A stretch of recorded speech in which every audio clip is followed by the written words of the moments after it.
1962 from Chrysler Corporation. And by the Gillette Safety Razor Company, maker of the new Gillette Slim Adjustable Razor. Remarkable super blue blades that give all but unbelievable shaving comfort. Foamy, the cream of all instant lathers. And Right Guard, the new power spray deodorant for men. We're here in Wrigley Field, Chicago, and in a few moments we'll be all set to bring you the 33rd game in this All-Star Series. Whenever the All-Star game returns to Chicago, as it has today, it means that it's coming back home. Chicago is the city where the All-Star game was born 29 years ago.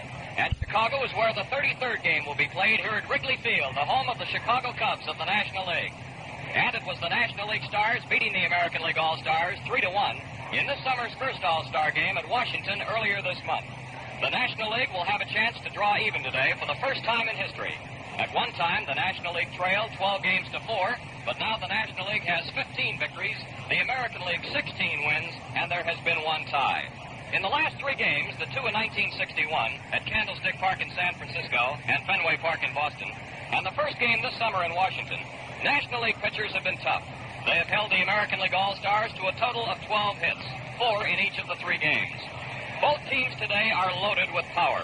Both clubs have champion home run hitters, and the home run has dominated the series since its inception. The great Babe Ruth started the trend with a home run in the first All-Star game at Comiskey Park on Chicago's South Side in 1933. All-Star Baseball was the brainchild of Arch Ward, the late sports editor of the Chicago Tribune. From the very first game, it has been a fence-busting success. It all started here in Chicago on July the 6th of 1933. That was the year of the Century of Progress exposition. It was billed as the game of the century. All the tickets were sold out in one day. And it was obvious from that moment on that baseball had itself another rich tradition. The first manager for the American League was Connie Mack. For the National League, John McGraw. The stars that year, well, they included Gabby Hartnett, Chuck Klein, Lefty O'Doul, Paul Wainer, Pie Traynor, Bill Terry, Frankie Frisch, Carl Hummel, Pepper Martin, and Ruth, Gehrig, Jimmy Fox, Al Simmons, Joe Cronin, Goose Goslin, Lefty Grove, and Sam West. The American League won that game 4-2 as Babe Ruth lined a home run into the right field seats. Great names playing great baseball. That's what the All-Star game was in 1933, and it still is today. Right now, the American League All-Stars are being introduced, headed by manager Ralph Houk, the manager of the world champion New York Yankees. Comiskey Park, the home of the White Sox, was chosen as the site of the original All-Star game over Wrigley Field by the toss of a coin. The flip took place in the office of Commissioner Kenneth L. Mountain Landis. Will Harridge, then president of the American League, yelled heads, and heads it was. So the first All-Star baseball game was played at Comiskey Park. The last time the game was played here at Wrigley Field was in 1947, and the American League won that one, too, by a score of 2-1. The game returned to Comiskey Park in July of 1950, and the National League defeated the American League that time 4-3 on a 14th-inning home run by Red Shandies. That's the same year that Ted Williams was injured, crashing into the outfield wall, and was out for almost the remainder of the season. The fractured elbow may have cost the Red Sox the pennant. I want to bring in now the fellow who's up here in the booth with me, ready to broadcast this ball game at Wrigley Field, a former American League All-Star third baseman, and now the man who calls the games for the Tigers over in Detroit. George, it's great seeing you again. Thanks, Jack. It's nice to be with you, and it's nice to be back at an All-Star game again. It must be a thrill for you to come back here, especially to Wrigley Field, because I believe that this was the site of your first All-Star game in the American League. That's absolutely right, Jack. In 1947, I was selected for the first time to the All-Star squad, and needless to say, a great moment for me playing on an All-Star team here at Wrigley Field. And if I remember correctly, I was the leadoff batter that day, facing a guy by the name of Ewell Blackwell, who was plenty tough. Well, it's a great day for baseball. The weatherman has smiled on Chicago. Yesterday, the forecast was not too good, but we have a sunny day in Chicago. The temperature is 77 degrees.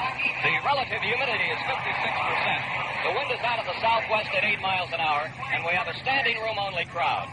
At 10 o'clock this morning, they opened up the bleachers for 5,000 general admission seats, and those seats were gobbled up very quickly. And the grandstand and the reserve box seats have been gone for several weeks. They are still introducing the members of the American League All-Stars who are located in the first base dugout. And now Ralph Houk, the skipper of the American League Stars, has his entire squad lined up between home plate and first base along the foul line. And in just a moment, we'll have the introduction of the National League Stars. The second game of the 1962 All-Star Series is being brought to you from Wrigley Field, Chicago. All-Star Value Days are here from Chrysler Corporation. Summertime, best time to buy, best time to drive a Dodge Dart. A Dodge Dart.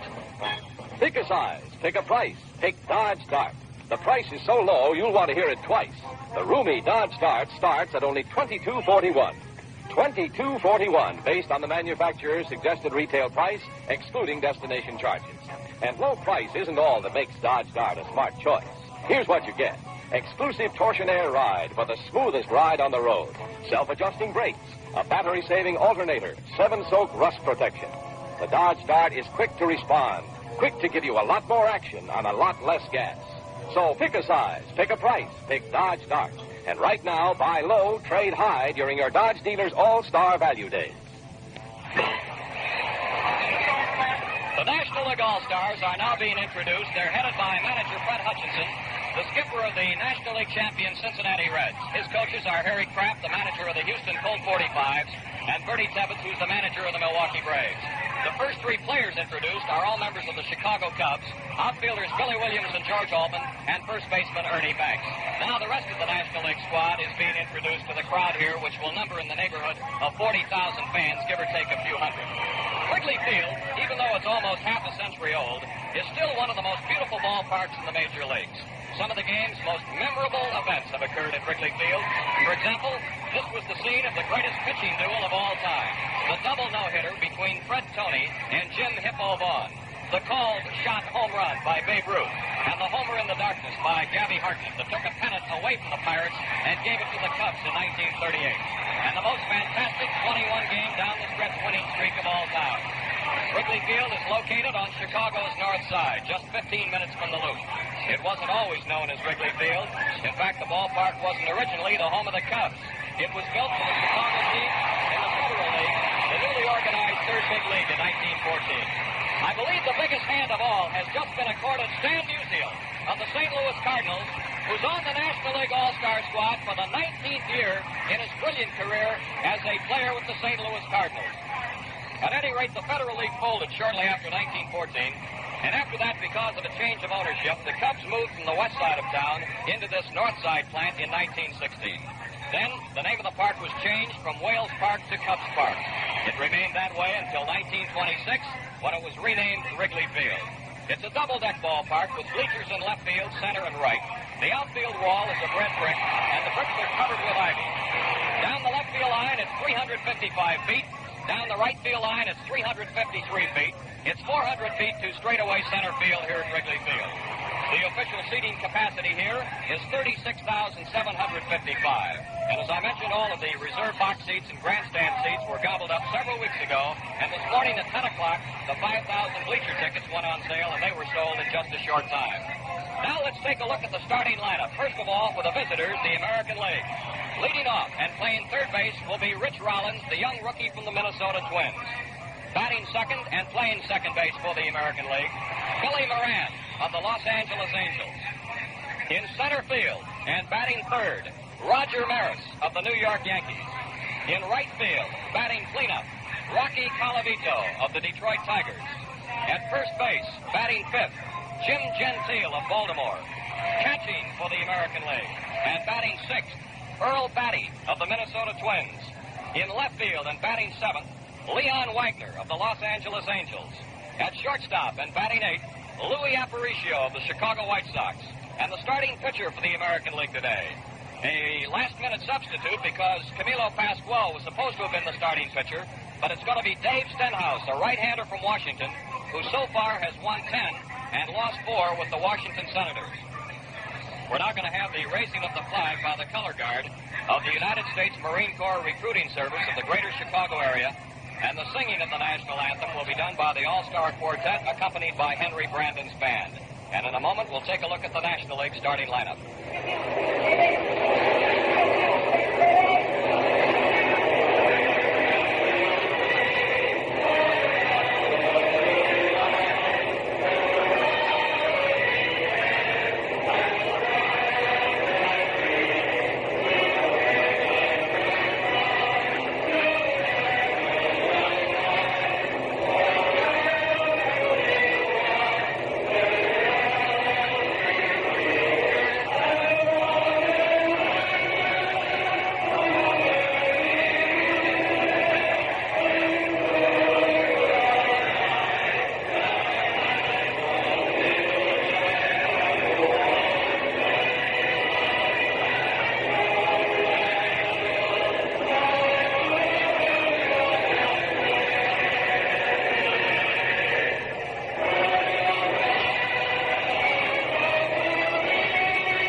for the National League All-Stars. Leading off, playing shortstop, Dick Grote of the Pittsburgh Pirates.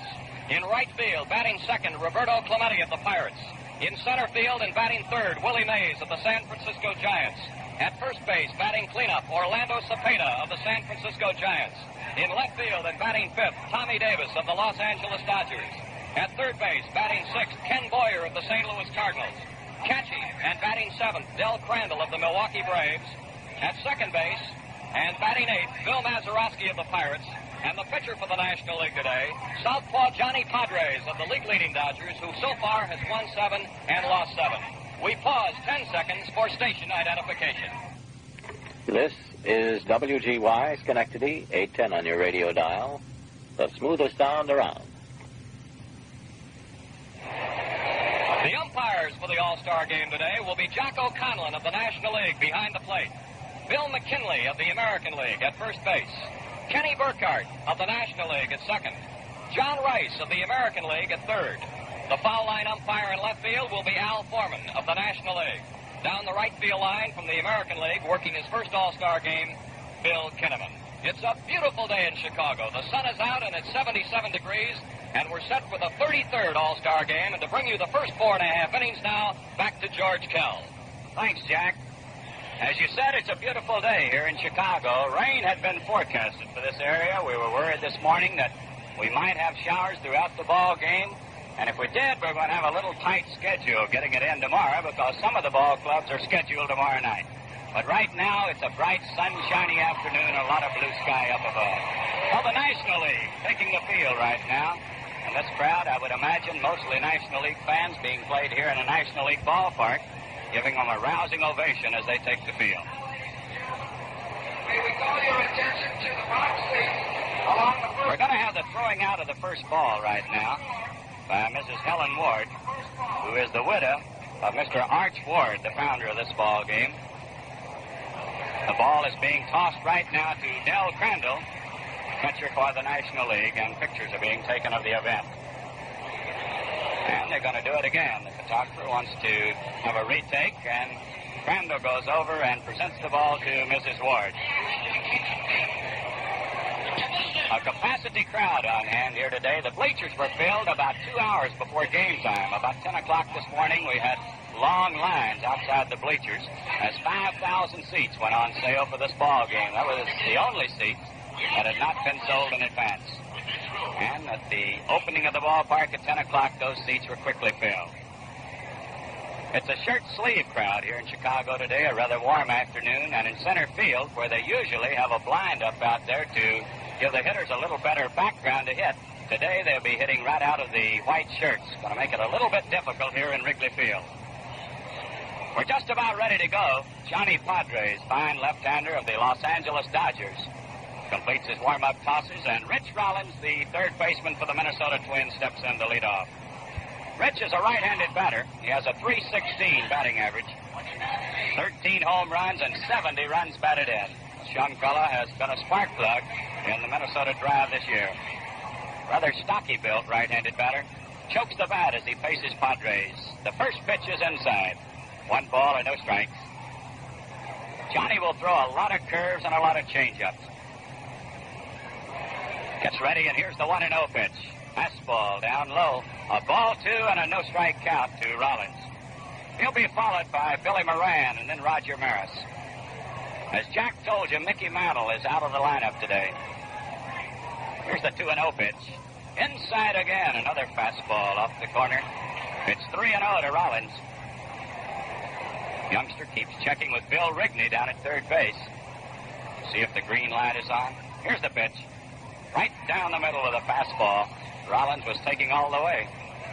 A ball 3 and a strike 1 count.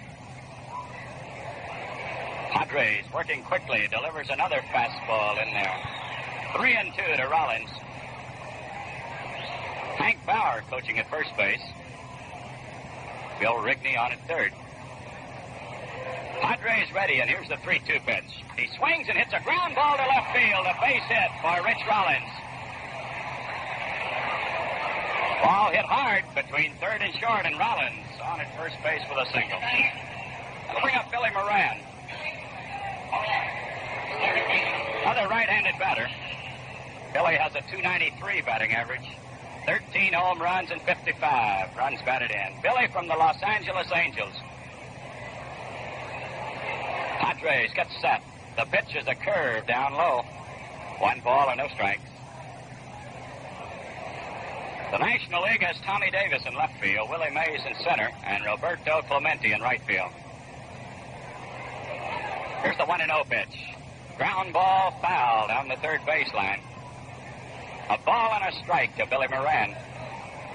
Billy checking his bat right now. He hit that one down on the handle. The National League with a chance to pull even in this series. They need a win here this afternoon, and the American League, of course, trying to hold them off. Here's the pitch. He swings and fouls it off. It's going down the right field line, back into the crowd. 1 ball and 2 strikes.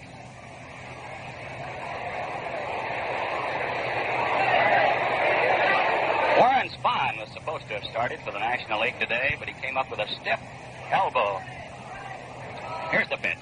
Curveball hit into left center field. Willie Mays coming over, and he makes the catch. Billy Moran looped one into shallow left center field. Willie Mays racing over. That's 1 away, and the batter will be Roger Maris. Raj has a .246 batting average. 24 home runs and 63 runs batted in.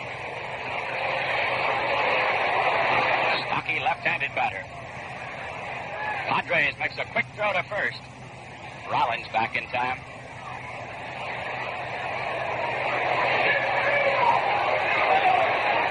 Here's the pitch. Curveball, it's hit into right field. This ball is hit deep. Clemente going back near the wall. He's got it up against the wall. Here's the throw to second. Rollins goes back to first. Roger Maris gave it a ride into deep right field. Roberto Clemente went right back to the wall, made the catch. Made a quick throw to second. Rollins had tagged up, and he was heading down that way. That's 2 outs, and the batter will be Colavito. Rocky has a .288 batting average. 22 home runs, 66 runs batted in. Fastball is in there. 1 strike to Colavito. Rocky playing in right field today. He plays left field for the Tigers. A-Line playing in right field. But today, he's the right fielder on this all-star squad. Padres delivers another fastball. I believe it hit his bat. Sails off to the right. Rocky trying to get out of the way. Ball hit his bat and rolls off to the right.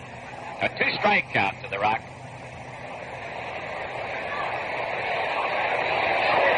The American League has a runner at first base. 2 outs, there's no score here in the first inning. A pitch to Colavito. He swings and fouls it back. This one's going to be in the crowd. Still 2 strikes to the Rock.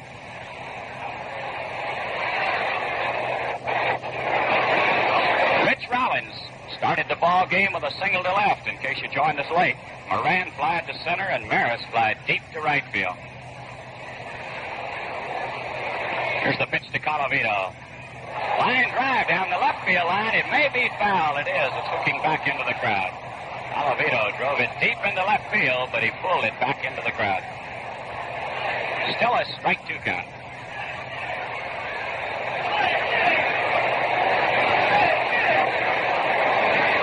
No score here in the first inning. Rich Rollins at first base with 2 outs. Padres gets ready. Here's the pitch. Curve, it's in the dirt. Crandall makes a nice stop. Ball hit out in front of the plate. Bounded up, hit Crandall on the chest protector, rolled out in front. 1 ball and 2 strikes to Colavito.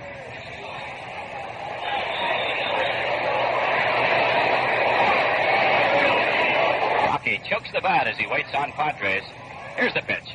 Fastball hit hard to third base. A line drive right straight to Kenny Boyer, and Colavito is out. The score at the end of the first half, the first inning. The American League nothing, with the National League coming to bat. What's so good about the good old summertime? All-Star Value Days. Fun time, summertime, best time to buy, best time to drive a Dodge Start. A Dodge Start. The best time to buy a Dodge Start is right now, during All-Star Value Days.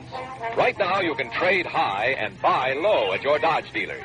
And here's why summertime is a great time to drive a Dodge. It's one of the quickest cars on the road. It gets you to the lake or ball game in nothing flat. 6-cylinder or V8, the Dart moves with more power than almost any car in its class. You get a lot more action on a lot less gas. That makes it fun to drive. And it's plenty roomy for those long weekends or vacation trips. So see your Dodge dealer during All-Star Value Days. Pick a size, pick a price, pick Dodge Dart. Well, we move along into the bottom of the first inning. The American League failed to score. Rich Rollins led off with a single, but the next three batters went out. Colavito lined the ball hard to the third baseman Boyer for the final out. It'll be Dick Grote to lead off for the National League, followed by Roberto Clemente and then Willie Mays. Dick Grote of the Pittsburgh Pirates, right-handed batter, has a .303 batting average. Dave Stenhouse delivers. He hit him with the first pitch. Grote is hit on the side. It's going to be all right. He's trotting down to first base. Well, the National League puts a runner at first base with no one out. And the batter will be Roberto Clemente, the right fielder. Roberto of the Pirates, he has a .330 batting average, 9 home runs and 58 runs batted in. Clemente had 3 hits in 3 trips to the plate in the first All-Star game in Washington. Another right-handed batter. Stenhouse delivers. Here's a high fly ball into right field. Colavito waiting on it, pounds his glove, makes the catch, and there's one away. Clemente goes out on the first pitch to Colavito in right. There's no score here in the first inning. The National League with a runner at first base, one out, and the batter is Willie Mays of the San Francisco Giants. Willie has a .304 batting average, 32 home runs and 92 runs batted in for Willie. Dick Grote at first base takes his lead. Here's the pitch. Mays swings and hits a liner into left. It's going to drop in for a hit. Wagner plays it on the first hop. Willie Mays hit that one down on the trademark. He looped it into left field. That's the first hit for the National League. And Willie standing at first base right now, shaking his hand as if it might have jarred it a little bit. So the National League threatening here in the first inning. They have runners at first and second, one out. And the batter will be Orlando Cepeda of the San Francisco Giants. Cepeda has a .313 batting average, 21 home runs, 78 runs batted in. Orlando steps out. Stenhouse taking a little bit too much time to suit him. Everybody back on the infield. Here's the pitch. Curve up high. This one high and inside and pushed him back. 1 ball and no strikes to Cepeda. A scoreless ball game in the first inning. A hits batsman and a single. The National League threatening with 1 out. Stenhouse gets set. Here's the pitch. Swing and a miss. He got the curveball by him. A ball and a strike to Cepeda. Orlando, a big, strong right-handed batter. Ball players claim this fellow's one of the strongest men in baseball today. He's right down on the end of the bat. Here's the pitch. He swings and fouls it back. This one hit the catcher, Earl Batty. Flush on the mask, bounces away. 1 ball and 2 strikes. Johnny Padres against Dave Stenhouse in the second All-Star game being played here at Wrigley Field in Chicago. Here's the 1-2 pitch. High foul ball down the first baseline. Gentile going out. It may be out of play. It is. It's going to be back in the crowd. Gentile going down the line and over to the barrier. No chance to get it. Bertie Tebbett's coaching at first base for the National League, and Harry Kraft coaching at third base. Tebbett's the manager of the Milwaukee Braves, and Harry Kraft the manager of the Houston Colts. Dave Stenhouse trying to get out of a jam here in the first inning. 2 on with 1 out, no score. 1 ball and 2 strikes to Orlando Cepeda. Dave gets ready. Here's the pitch. Way up high, gets by the catcher, goes back to the screen. The runners will move up. Patty leaped as high as he could. The ball hit the top of his mitt. Bounded back to the screen. It'll be a wild pitch. Charged against Stenhouse.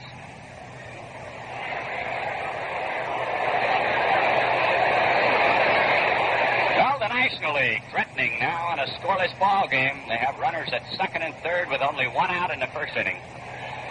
The count is even to Cepeda at 2-2. Everybody back with the exception of Gentile, who's in close for a play at the plate. Here's the 2-2 pitch. Line drive down the left field line. It is a foul ball just outside the line. Cepeda making a bid for an extra base hit into the corner in left field. Pulled it foul. Still 2-2. Tommy Davis is in the on-deck circle.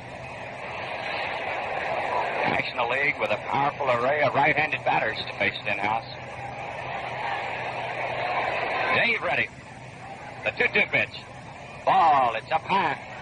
3-2 to Cepeda. Dick Grote started this inning. Hit by a pitch ball. Clemente flied to right. Willie Mays dropped a single into left field. The runners moved up on a wild pitch. Now it's 3-2 to Orlando Cepeda. Stenhouse looking in. Taking too much time to suit Cepeda, and he steps out. Now Earl Batty calls time as he goes out to the mound for a conversation. Could be that Batty's reminding him he's got first base open, and he can make a tough pitch on this fellow. If he misses with it, he's got a place to put him.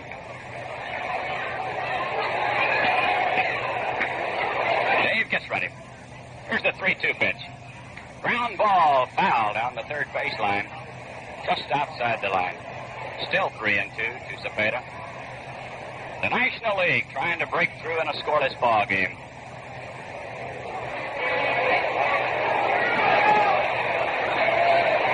Chaco Conlon, the plate umpire, takes a little time as he goes around to dust off home plate. Conlon at first base, Conlon behind the plate, McKinley at first base, Burkhart at second, Johnny Rice at third around the infield. Here's the pitch, a high pop fly behind the plate. Here's Batty coming back. This one's going to be in the crowd. Ball landing about 5 rows back.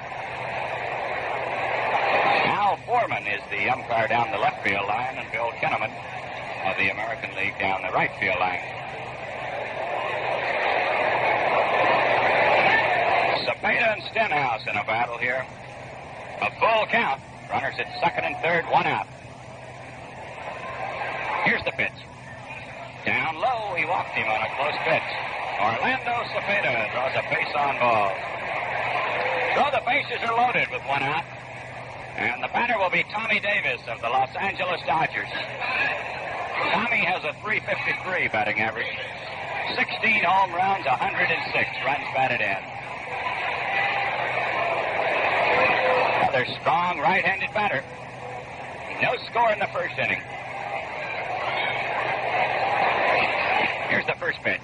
He swings and pops it up. Here's the catcher, Earl Batty, calling for it. He makes the catch. Stenhouse coming in with a fastball on his fist, and Davis popped it up. So the bases are still loaded with 2 outs now, and the batter will be Kenny Boyer of the Cardinals. Kenny has a .293 batting average, 18 home runs, and 74 runs batted in. Another strong right-handed batter. Dave Stenhouse trying to pitch out of a jam in the first inning. The National League with the bases loaded. Boyer waiting.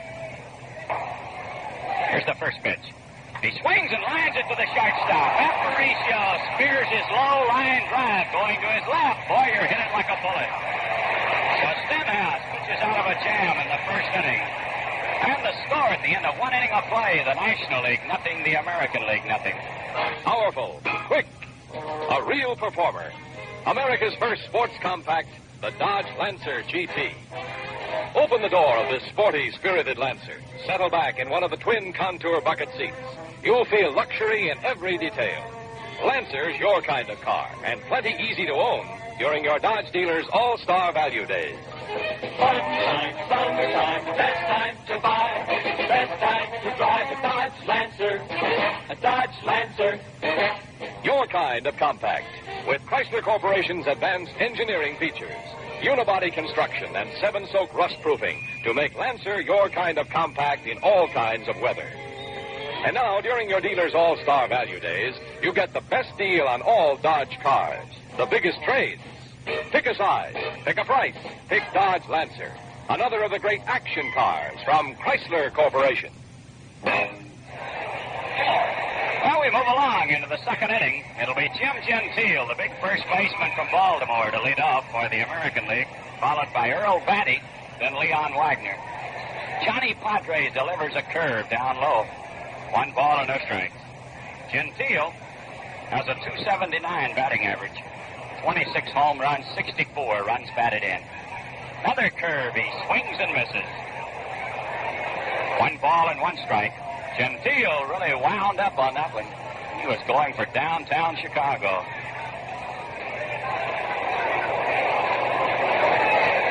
A scoreless ball game here in the second inning. Padres against Stenhouse. Another curve. It's in the dirt. Scooped out by Del Crandall. A ball 2 and a strike 1 count. Padres ready. Here it is. Fastball. He swings and misses. Gentile trying to check his swing, but he'd gone too far. That'll even the count at 2-2. That's one of the few real good fastballs Padres has delivered in this game.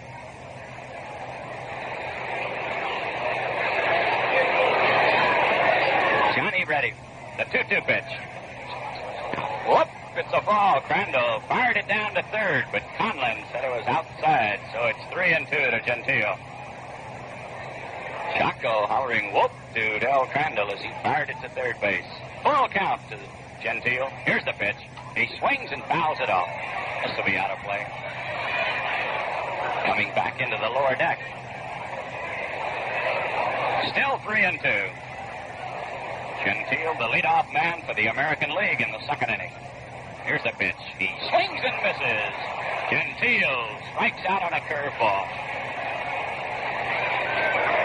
Strikeout number 1 in this game for Padres. 1 away, and the batter will be Earl Batty of the Minnesota Twins. Earl with a .284 batting average. He has 7 home runs and 36 runs batted in. Batty, a strong right-handed batter. The pitch is in there. Strike around the letters.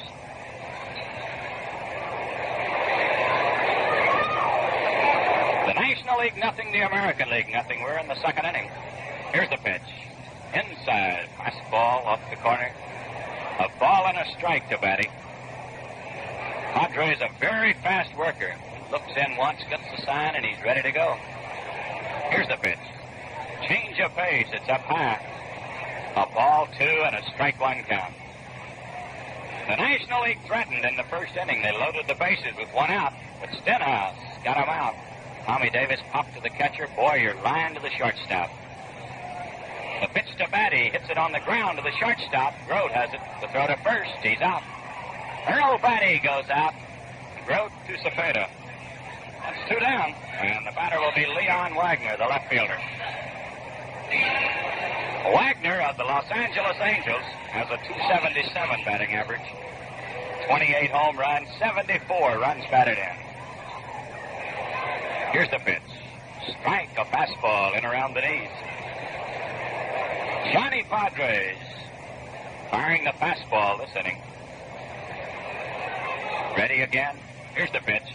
Slow curve. It's down low. Just below the knees this time. A ball and a strike. He caught Wagner way out in front.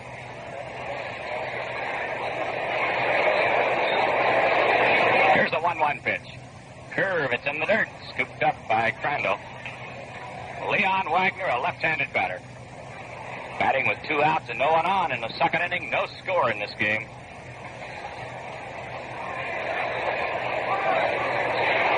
is ready. Here's the pitch. Curveball. It's in there. Right around the knees. That'll even the count at 2-2 to Wagner. Leon didn't like the call on that one too much. He turned, didn't say anything, just looked right back. Here's the 2-2 pitch. Down low. Fastball in the dirt. Scooped out again by Crandall. A full count to Wagner.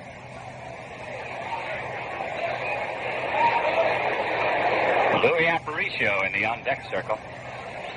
2 outs with no one on in the second inning.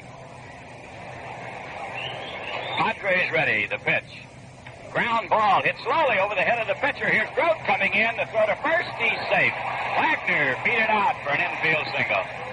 Grote came racing in from deep shortstop, scooped it up in front of the bag, flipped it to first but not in time. That's hit number 2 for the American League. It's a runner at first base with 2 outs, and the batter will be Louis Aparicio of the White Sox. He's getting a big round of applause as he steps in before this home crowd. Louis Ballpark, located on the south side of Chicago. No score here in the second inning. The pitch to Louis is in there. Curveball around the knees. A 1-strike count. Aparicio, a rather small right-handed batter. Padres delivers. Fastball. He fouls it back on the screen. A strike 2 count to Louis.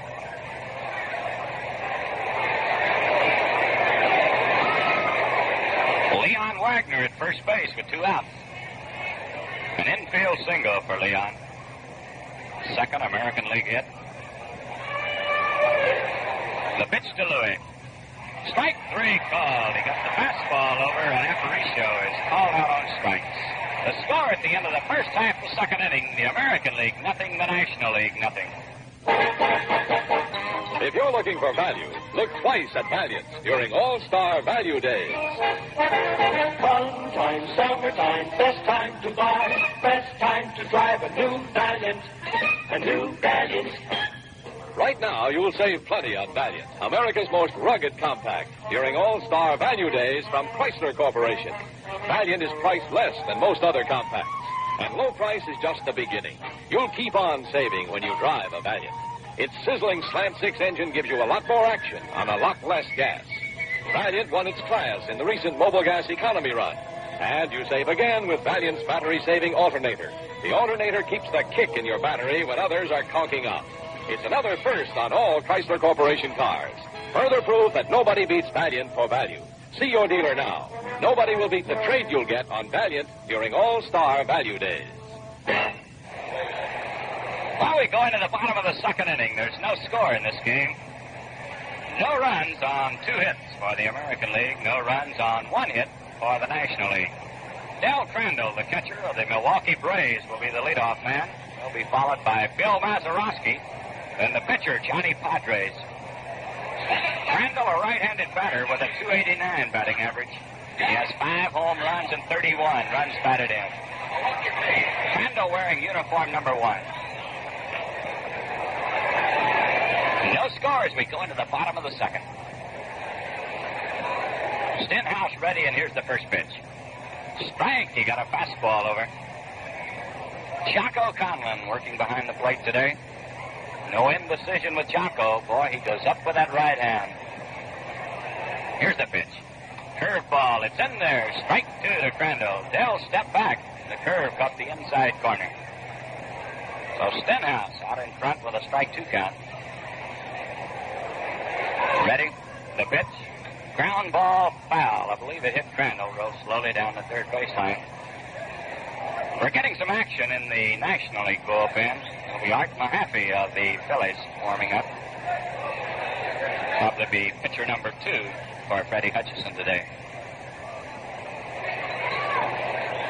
Stenhouse delivers a fly ball, hit the center field. Maris going back. He's there, makes the catch. Del Crandall out on a fly ball to Roger Maris in center field. That's 1 away. It'll bring up the second baseman, Bill Mazeroski of the Pittsburgh Pirates. Maz has a .257 batting average. 10 home runs and 52 runs batted in.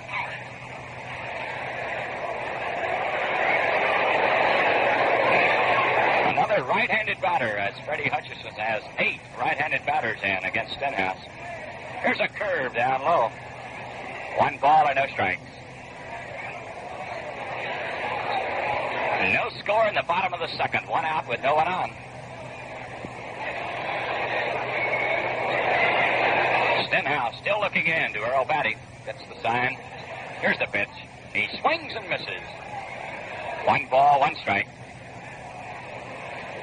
Dave loaded the bases in the first inning, but he pitched out of a jam as he got Tommy Davis on a foul fly to the catcher.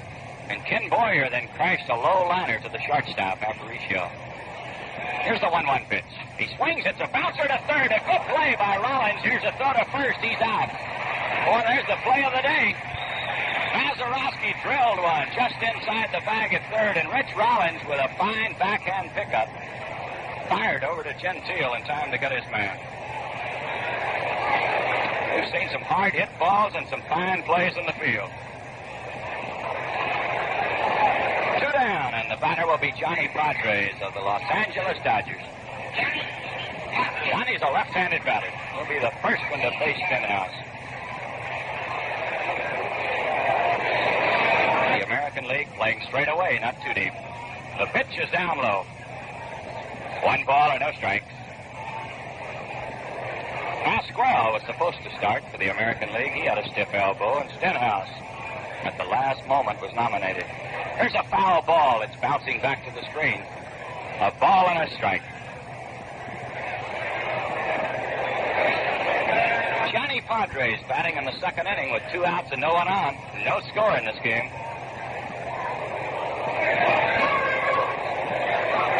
Stenhouse ready. Here's the 1-1 pitch. He swings and hits a fly ball down the right field line. It is curving, and it's going to be foul.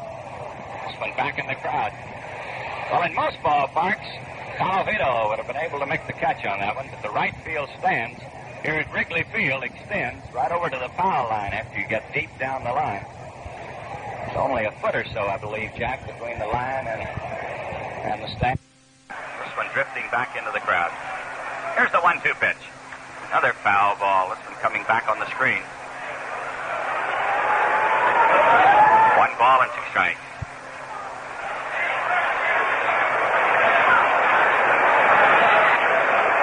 Stands close to home plate have a lot to do with players' batting averages. A lot of pop flies in some parks are caught that drift into the stands in other parks. Here's the pitch. Foul ball. This one back in the upper deck behind the National League dugout. The National League dugout located along the third base line here at Wrigley Field, and the American Leaguers down the first base line. A scoreless ball game in the second inning. Johnny Padres, the batter. 1 ball, 2 strikes. Here's the pitch. Line drive into right center field. This one's going to drop in. Colavito lets the ball get by him. Here's Padres heading for second. The throw coming in is not in time. The ball hit, took a crazy bounce, and bounced by Colavito. He didn't touch it. Roger Maris, backing up the play, came up with the ball, made a long throw into second base. Not in time to get Padres. It'll be a 2-base hit for the pitcher. So the National League threatening again. They have a runner at second base with 2 outs. And the batter will be Dick Groth, the Pittsburgh shortstop. Dick was hit by a pitch ball in the first inning. Officially, he has not been to the plate. Here's the pitch. Strike. He got a curveball over. Groth has a .303 batting average. In the first All-Star game, he had 1 hit and 3 trips. Stenhouse delivers. Foul ball. This will be out of play down the right field line. It's going into the upper deck. So Dave out in front with a strike 2 count. Boy, a capacity crowd on hand today. Not a seat to be seen in this ballpark. Across the street, you can see people on the roofs of the buildings. Here's the pitch. Here's a line drive into right center field. This is going to get a run in. Johnny Padres around third, coming in to score in the National League. Goes out in front 1-0. Dick Groth lined one into right center field. Roger Maris raced over, cut it off. He had to make the throw into second base. A single and a run batted in for Grote, and the National League out in front, 1-0. The batter will be Roberto Clemente of the Pirates. Roberto was out on a fly ball to Colavito in the first inning. Ray Herbert beginning to throw in the bullpen for the American League. Time call for a moment as Grote has his shoelaces.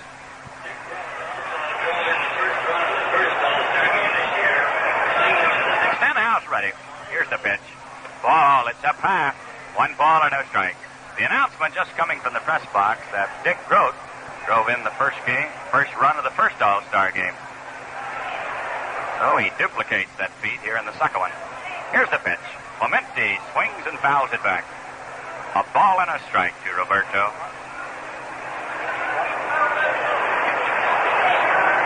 Stenhouse got the first 2 batters here in the second inning. Del Crandall out on a fly ball to center.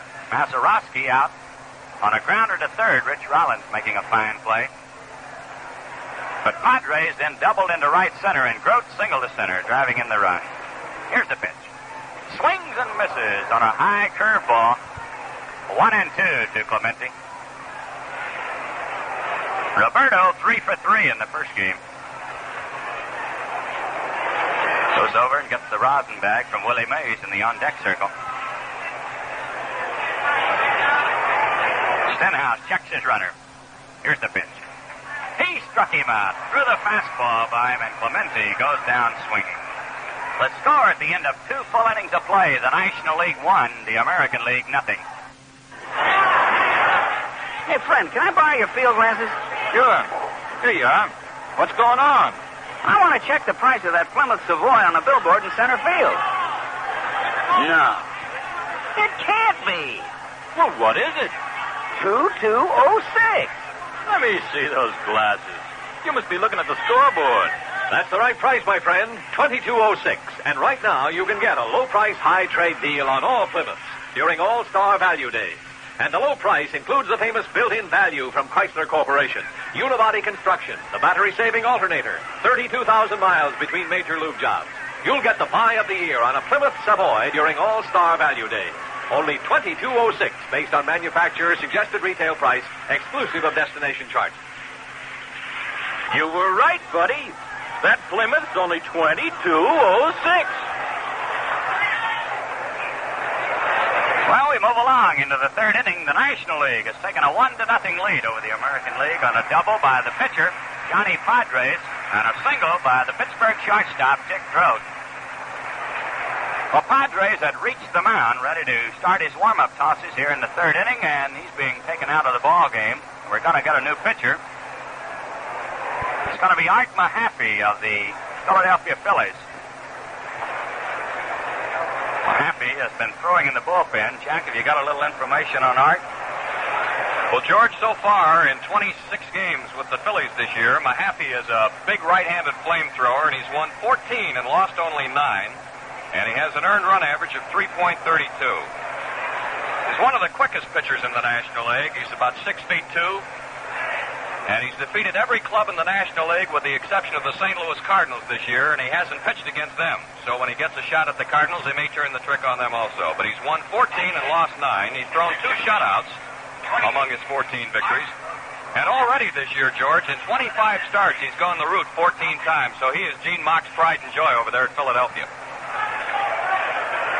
Dave Stenhouse is scheduled to be the leadoff man for the American League in the third inning, but Pete Runnels of the Boston Red Sox is going to bat for Stenhouse, so that means that Ray Herbert of the White Sox will be coming on to pitch for the American League in the bottom of the third inning.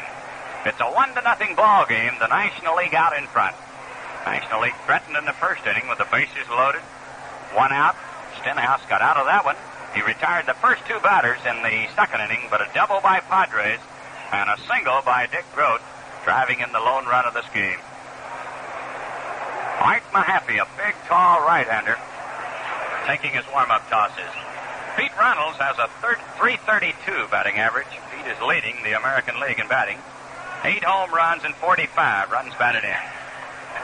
Pete's a left-handed batter. Spray hitter, he'll hit to all fields. Here's the announcement coming over the PA system. Pete Runnels of the Red Sox will bat for Dave Stenhouse. So it'll be Runnels, Rollins, and Moran, the first three batters for the American League in the third inning. National League shading Pete a little bit to left field. The first pitch is a strike, a fastball around the letters, and Mahaffey really turned that one loose. A one-strike count.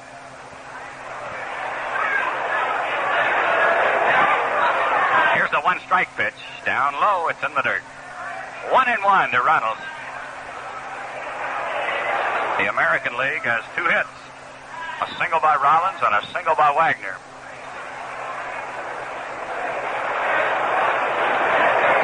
Art Mahaffey taking a little time. Gets ready. Here's the 1-1 pitch.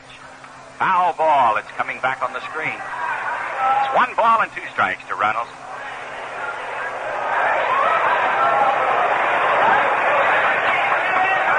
Johnny Padre started. It's the first 2 innings. Mahaffey here in the third. The pitch, another high foul. This one back in the upper deck. 1-2 to Runnels. In a ball game in 1961, Art Mahaffey struck out 17 Chicago Cubs, which is only 1 short of the Major League record. Fellow's a side-arming right-hander, and he throws hard.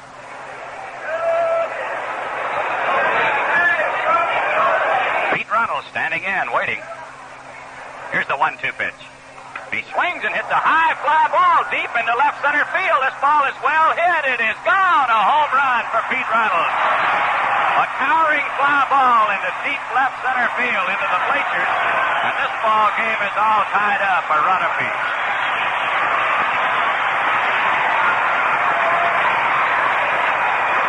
So Pistol Pete Runnels of the Boston Red Sox in a pinch hitting role has slammed one into the bleachers in left center, and this game tied 1-1. That'll bring up the third baseman, Rich Rollins. Rich had a single to left field to start the ball game. Mahaffey delivers. Strike, a fastball in there. Rollins with a .316 average this year. Stocky built, right-handed batter. The 1-strike pitch. Curve, it's in the dirt. Gets by Crandall, goes back to the screen. A ball and a strike.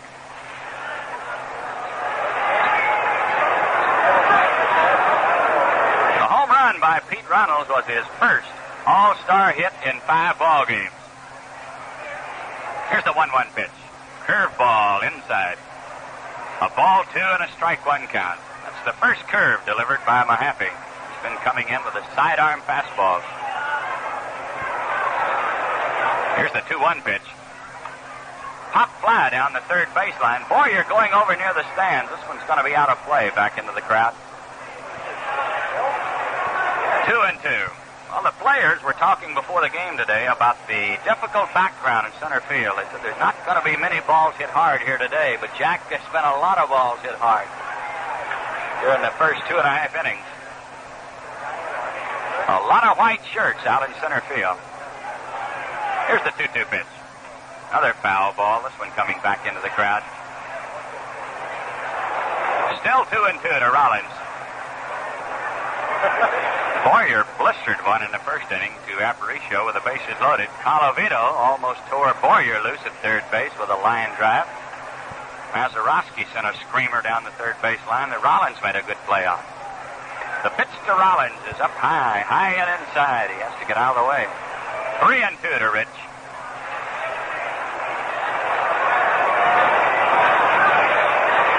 It's a 1-1 ball game here in the third inning. Rollins the batter with no one out, no one on. Pete Runnels started this inning with a home run. Here's the pitch. He swings and lines it down the left field line. It's curving foul. Still 3-2 to Rich Rollins.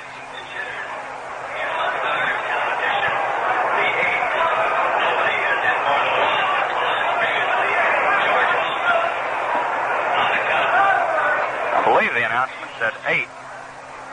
The 8th pinch hit home run recorded here today by Runnels. Nobody has hit more than one. Here's a high fly ball down the right field line. Clemente coming over near the stands, and he makes the catch about 1 step from the stands and crashes in. Ball was in foul territory. Rich Rollins out on a foul fly to right field.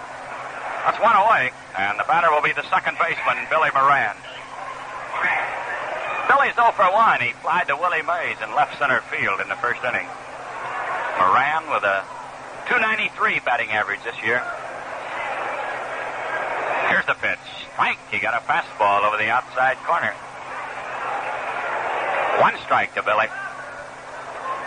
The American League won, the National League won in the third inning. The pitch.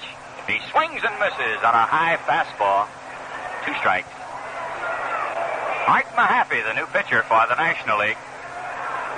Ray Herbert will be the American League pitcher in the bottom of this inning. Here's the pitch. He swings and fouls it back. This one's going to be in the crowd. A 2-strike count to Moran.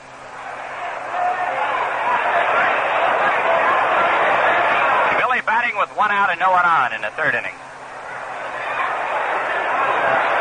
Mahaffey delivers. Ground ball to the shortstop. Grote bobbles the ball. Can't make a play on it. Billy Moran is going to be safe at first base.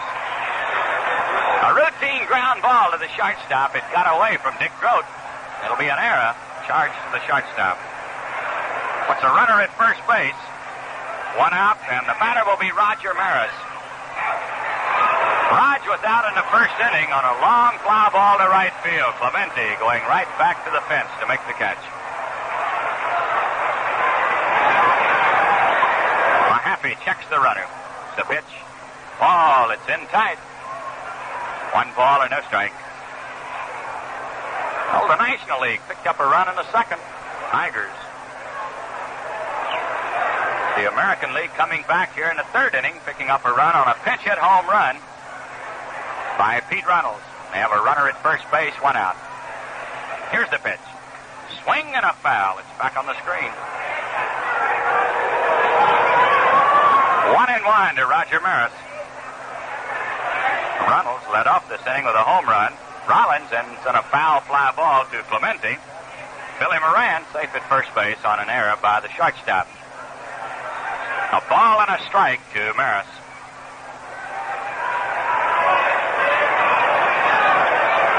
Here's the pitch. He swings and flips a fly ball into center field, not too deep. Willie Mays waiting on it. Makes the catch. There's 2 outs. Roger Maris out on a high fly ball into center field. That'll bring up Rocky Colavito of the Tigers. Rocky sent a vicious line drive straight to Boyer at third base on his first trip. That was in the first inning. A 1-1 ball game here in the top of the third. Billy Moran is on at first base with 2 outs. Colavito has 22 home runs this year, 66 runs batted in. Takes a strike over the outside corner. Mahaffey coming in with a sidearm fastball.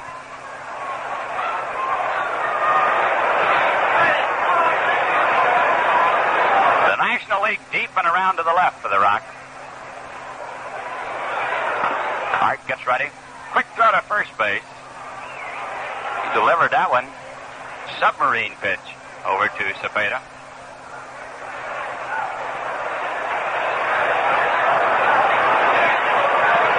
Mahaffey gets ready. Here's the pitch. Here's a line drive hit deep to left. Tommy Davis back at the wall. It's off his glove. Here's Billy Moran being waved in. He's going to have to hurry. Here's the throw coming to the plate. He is out at the plate. There's Jocko Conlon. A long belt by Colavito into deep left. Tommy Davis went back to the wall, leaped. He got his glove on it. It bounced away. He fired it into Boyer. Boyer made the throw to Crandall, and Billy Moran was out at the plate on a very close play. The score at the end of the first half, the third inning, the American League won, the National League won.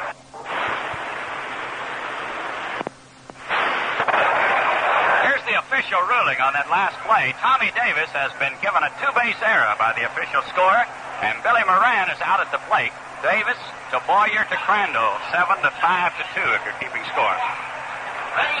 So 1 run on 1 hit and 2 errors that inning for the National League. This game all tied at 1-1 as we go into the bottom of the third. Willie Mays will lead off.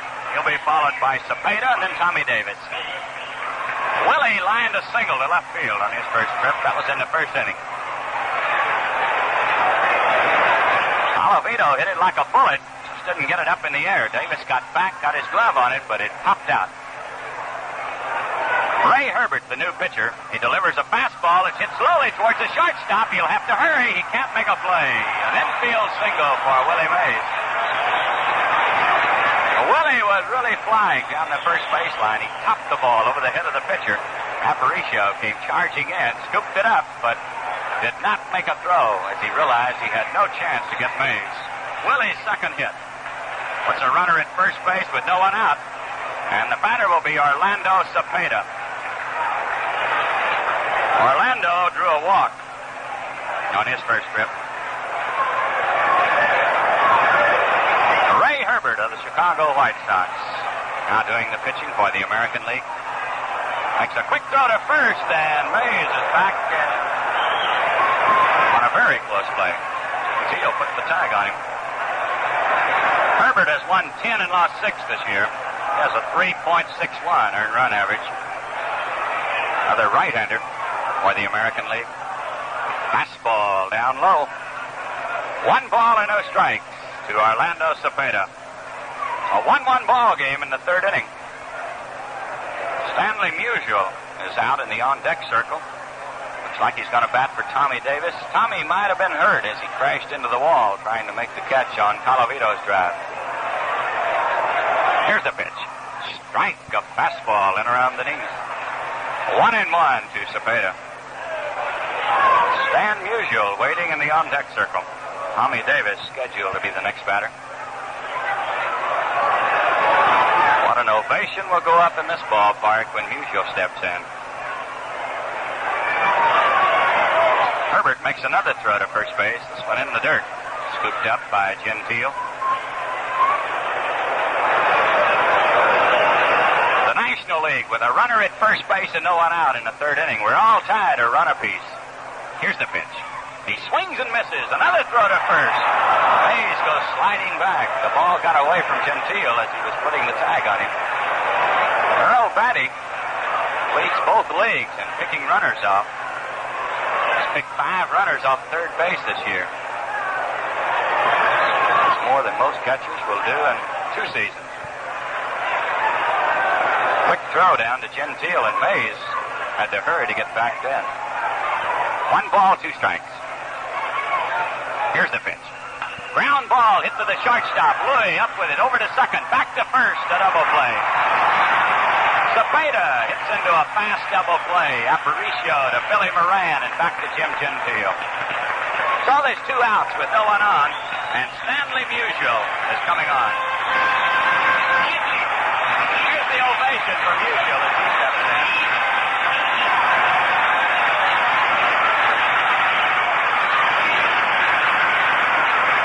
Musial has a .352 batting average. He's second in the National League to Tommy Davis.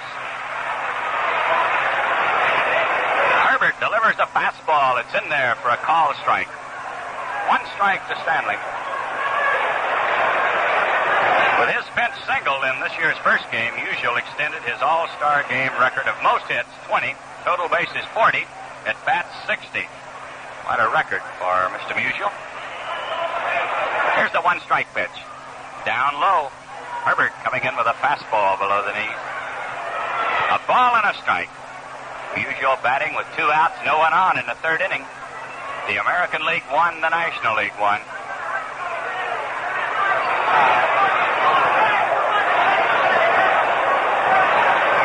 Here's the 1-1 pitch. He swings and hits a ground ball slowly to short. Aparicio up with it. The throw to first, it's in the dirt, but Gentile scoops it up on a good play. Musial goes out, short to first. The score at the end of 3 full innings of play, the National League won, the American League won. Chrysler's going great and making great news wherever it goes. And one of the newsmakers, the red-blooded Chrysler 300. It's easy to own this direct descendant of the famous sports series. During All-Star Value Days, you'll get the kind of trade that lets you move up to Chrysler quality. See your Chrysler dealer now. You'll enjoy the luxury and power of the 300. And there are no junior editions in the Chrysler line to cut down your high resale value. Test drive the Chrysler 300 during your Chrysler dealer's All-Star Value Days. Let's pause here for station identification.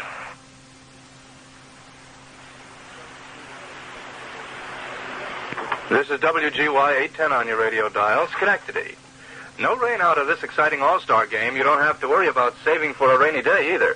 If you deposit regularly at the Industrial Bank of Schenectady, your money earns an assured interest rate of 4% for money deposited for 1 year. In other words, if you deposit your money at the Industrial Bank of Schenectady, leave it in your account for just 1 year, you're assured 4% interest on that money. The Industrial Bank of Schenectady gives you the incentive to save. Open a savings account, pay your savings account like any regular bill. The Industrial Bank of Schenectady can satisfy your every banking need. Offices at 224 State Street, Schenectady, and 1815 State Street. And Musial of the Cardinals. Art Mahaffey is the pitcher. Cepeda's at first base. Mazeroski at second. Dick Groth the shortstop. And Kitty Boyer on at third base. Well, we're all tied 1-1 as we go into the fourth inning. Jim Gentile will be the leadoff man for the American League, followed by Batty and then Wagner. Gentile struck out on his first trip.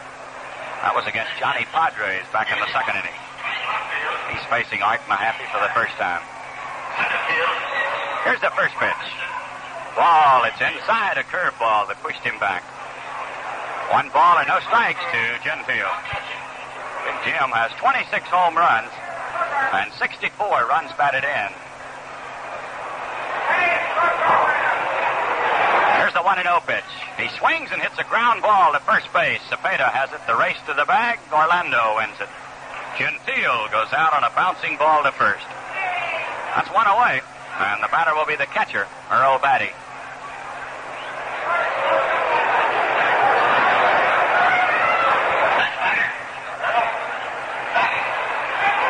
Earl was out on a ground ball to Dick Groth in the second inning, 0 for 1 in this game. A 1-1 ball game in the fourth inning. National League scored first. A double by Padres, a single by Dick Groth. The pitch to Batty is outside. 1 ball and no strikes. The American League tied it up in the third inning on a pinch hit home run by Pete Runnels of the Red Sox. Batty, the batter, with 1 out and no one on. Mahaffey delivers. Curve outside. Ball 2 and no strikes. A new outfield in for the National League. Musial in left, Aaron in center, Frank Robinson in right field. Here's a foul ball. It's coming back into the crowd. A ball 2 and a strike 1 count. Well, we've seen a little bit of everything in this ball game. Some fine fielding play, some hard hit balls that have been caught. A home run, pinch hit by Pete Runnels, and some fine pitching. The 2-1 pitch. Ball, it's too high. 3-1 to Earl Batty. Johnny Padres started for the National League. Art Mahaffey now pitching. Dave Stenhouse started for the American League. Ray Herbert now doing the pitching. Here's the 3-1 pitch. Batty takes it over the outside corner. 3-2. Mahaffey, a big, strong right-hander. Side armor. He must be tough on these right-handed batters. He's ready, and here's the pitch. Batty swings and pops it foul down the right field line. This one's curving into the crowd. Still 3-2.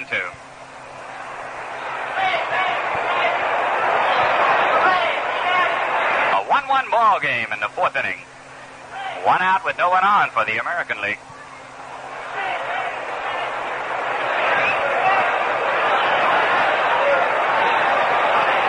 Here's the pitch. Inside, he walked him. Batty draws a base on ball.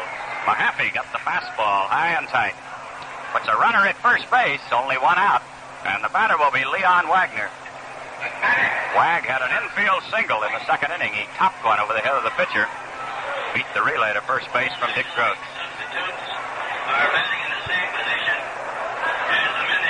Bob Gibson, right-hander from the Cardinals, throwing in the bullpen for the National League.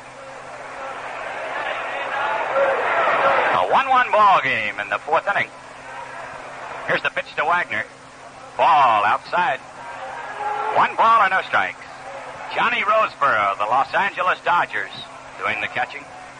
Del Crandall of the Braves started.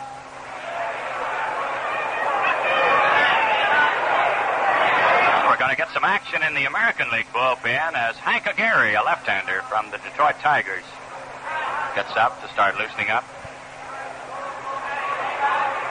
Here's a quick throw to first. Batty back in time.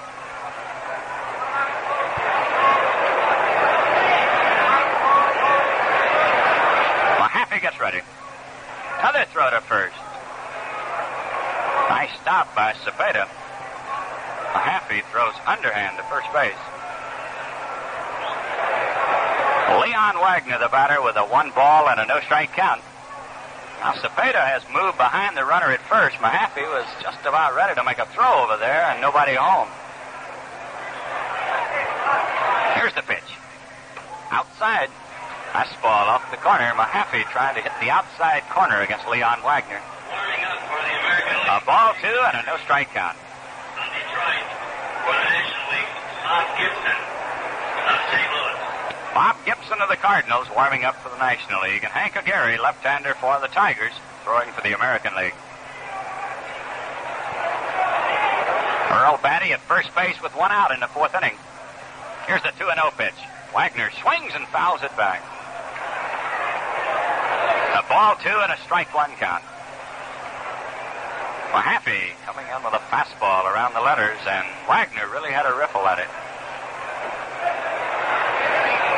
Cepeda's about 3 steps behind Batty at first base. He's taking a little more protection against the left-handed batter. Wag choking the bat a little bit. The pitch. He swings and sends a fly ball deep into right field. Robinson drifting back on the warning track. It's gone. A home run for Leon Wagner. A towering fly ball. Robinson went all the way back to the fence, just drifting back, and it landed on the catwalk in deep right field. The American League goes out in front by a score of 3-1 on a 2-run homer by Leon Wagner.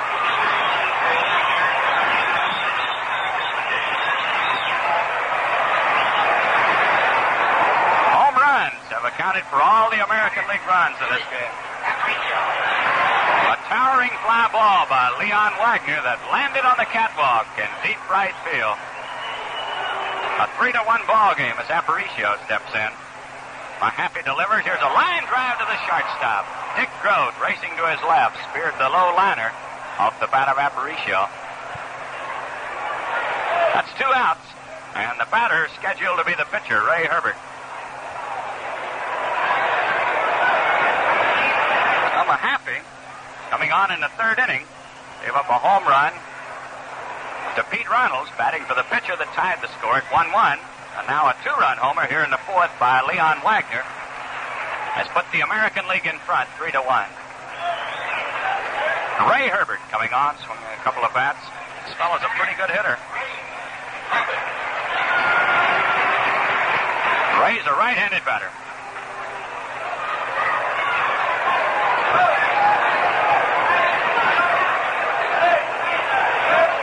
Mahaffey ready, and here's the pitch. Herbert swings and pops it up behind the plate. It's going to be out of play. This one coming back on the screen. A 1-strike count.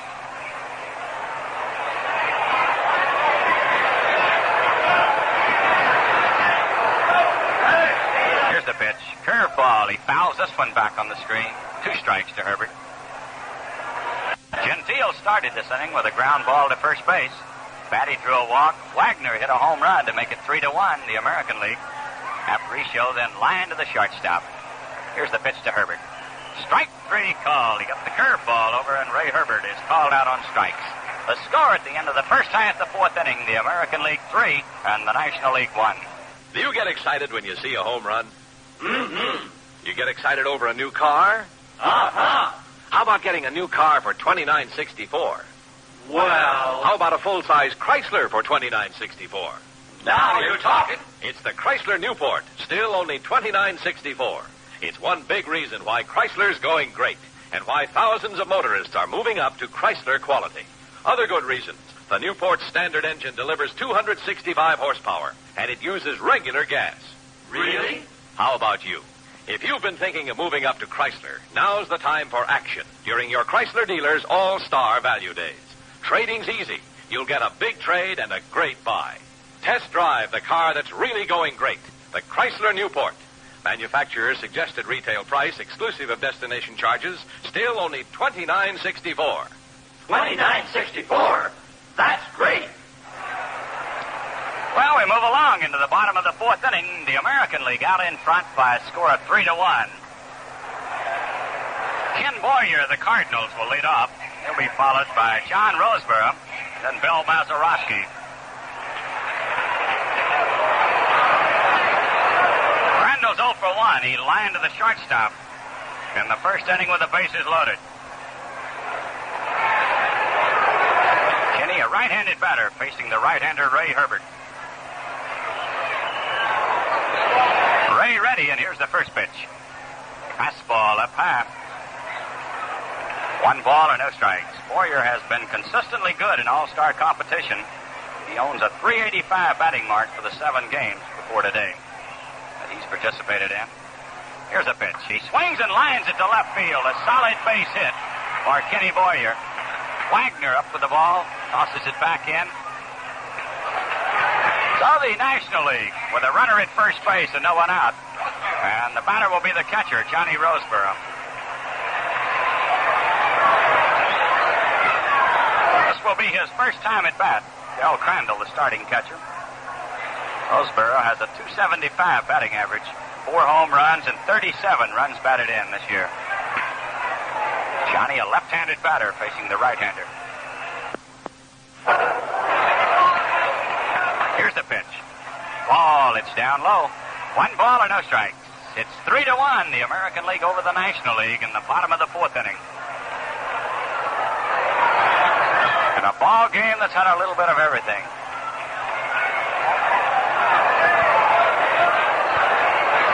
Herbert gets ready. Here's the pitch. He swings, it's a grounder to second. It might be a double play over to Louis. Back to first. The double play. Johnny Roseborough hit one like a bullet to Billy Moran at second. He fired to Aparicio for the force out on Boyer. The relay back to Gentile in plenty of time. Well, there's 2 outs, and the batter will be George Altman of the Chicago Cubs. He'll be coming on to bat for Mazeroski.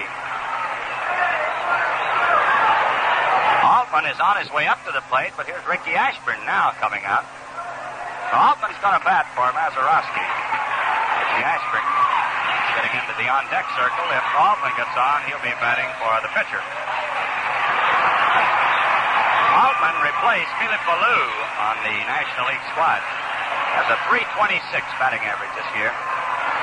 14 home runs and 45 runs batted in.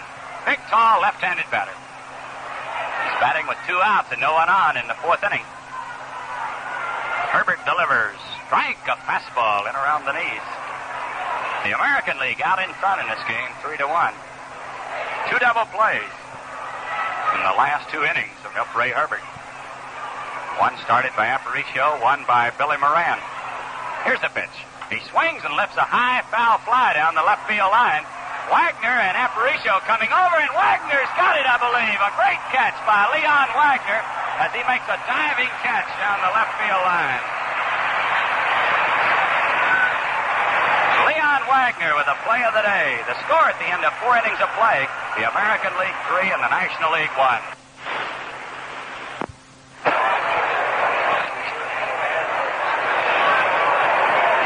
Will be the top of the batting order for the American League. Rich Rollins to lead off.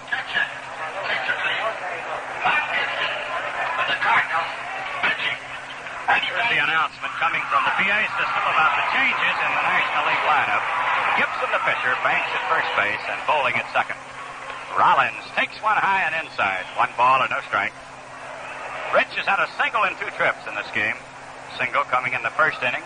Foul to right field in the third inning. Here's a strike. Fastball over the outside corner. 1-1 to Rollins.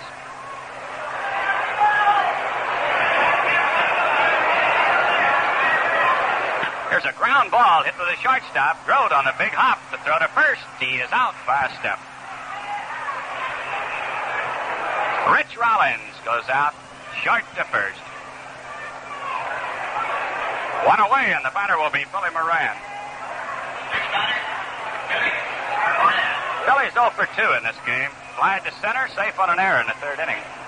It's a 3-1 ball game. The American League out in front. There's a swing and a miss on a fastball. Jack just informed me there are some who believe that Bob Gibson is even faster than Sandy Koufax. And that's really throwing the ball.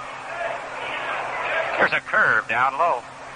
1-1 to Billy Moran. He's batting in the fifth inning. One out with no one on. The American League in front, 3-1. Here's the pitch. Down low, he chucks his swing. A ball 2 and a strike 1 count. In the National League batting order, Ernie Banks will bat fourth. Here's the 2-1 pitch. Here's a fly ball hit deep to right. Robinson going back. He's got it right on the edge of the warning track. Billy Moran lands one. In the deep right field, Robinson goes back and makes the cut. That's 2 outs. And the batter will be Roger Maris. Rogers flies deep to right. And on his last trip, he went out on a fly ball to Willie Mays at center field.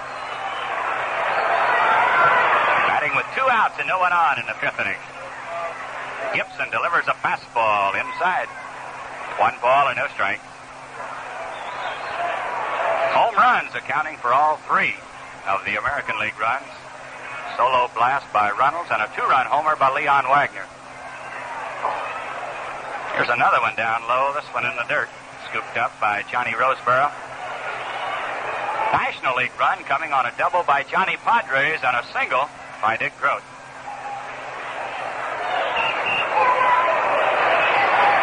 Here's the 2-0 pitch. Strike, he blazed a fastball over. 2-1 to Roger Maris.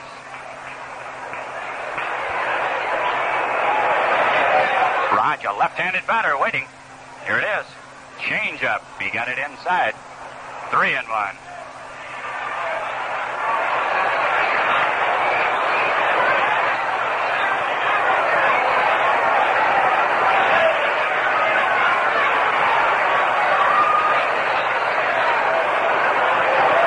Here's the 3-1 pitch. Down low, he walked him. Roger Maris draws a base on ball.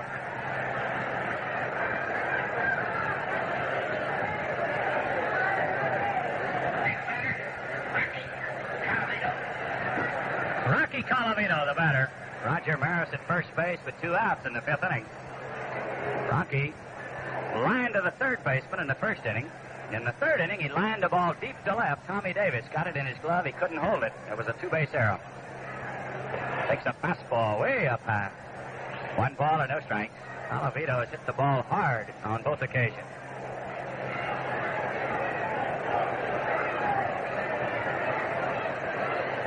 Bob Gibson gets set. The pitch to Colavito. He swings and misses on a fastball. Rocky told me before the game today this was his first time to play in Wrigley Field. He said, I hear they sail out of here, and I hope I can get one up in the air. Well, he hit one hard enough to go out, but he didn't get it up in the air in the third inning. Here's the 1-1 pitch. He swings and misses on a fastball. 1-2 to the Rock.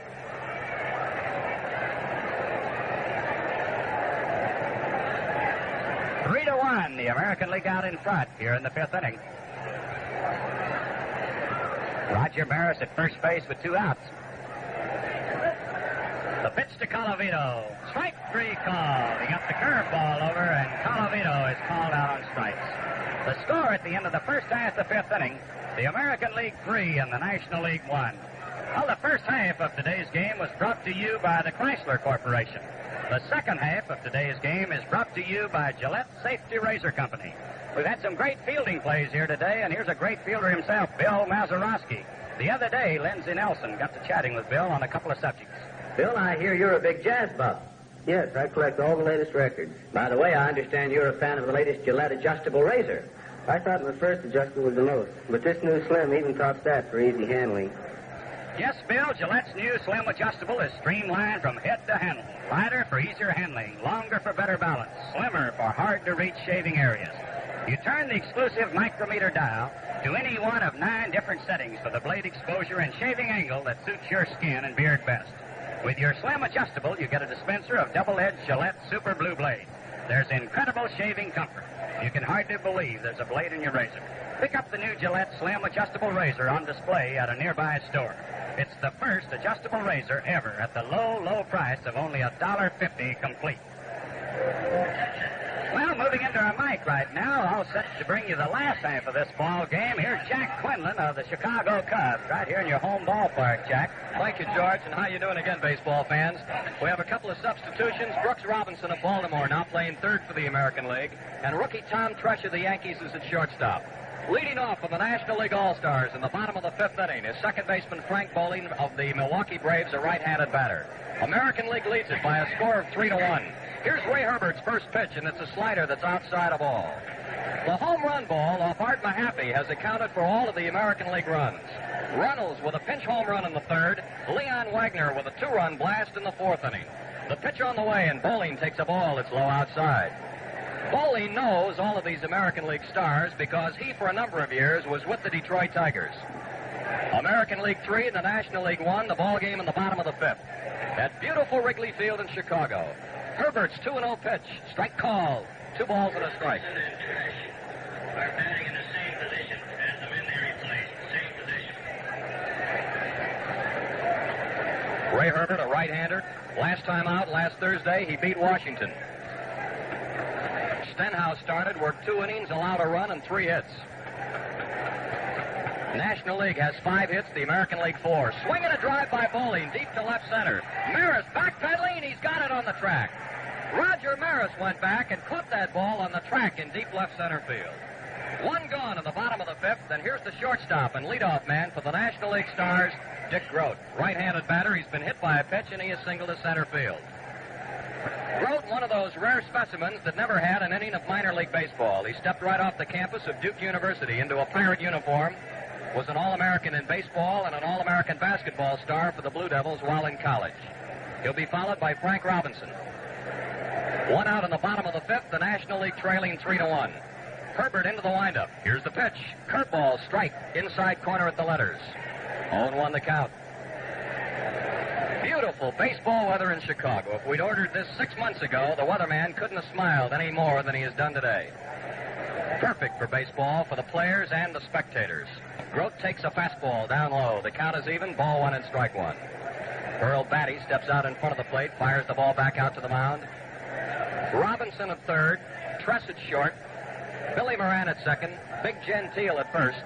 The outfield made up of Leon Wagner, Roger Maris, and Rocky Colavito. 1-1 to Grote. Swing and a liner. Look out. It's foul in the box seats behind the first base dugout. 1 ball and 2 strikes on Grote as he hammered a ball into the box seats down the right field line. Grote is not a power hitter. He's had only 1 home run all year, but he is a good hitter. He's an exceptional hit-and-run man, a good right field hitter, and very seldom will he strike out. 1 ball and 2 strikes on the captain and shortstop of the Pittsburgh Pirates, Dick Grote. Harry Kraft coaching at third, Bertie Tebbetts at first. Here's Ray Herbert's 1 and 2 pitch. A ball inside. Jocko Conlon looked like he was going to raise that right arm, but he called it ball 2, and the count is even, 2 balls and 2 strikes.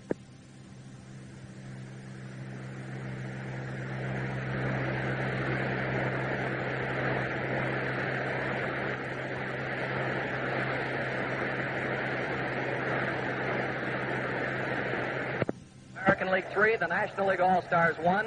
The ball game in the bottom of the 5th. 1 out and nobody on. This is Herbert's 3rd inning. He came on in the 3rd, and he's allowed 2 hits, singles by Willie Mays and Kenny Boyer. Swinging a bouncing ball to the third baseman's left. The shortstop, Tresh, has it, looks at the ball, throws, too late, he beat it out. Tom Tresh, the rookie shortstop of the American League and from the Yankees, couldn't get the ball out of his glove immediately. By the time he fired across the diamond to Gentile, Grote was over the bag. He's safe at first. Now we'll wait for an official ruling whether that'll be a hit or an error on the shortstop. Grote is on first with 1 out. And Frank Robinson is up, the most valuable player in the National League last year when he led the Cincinnati Reds to the National League flag.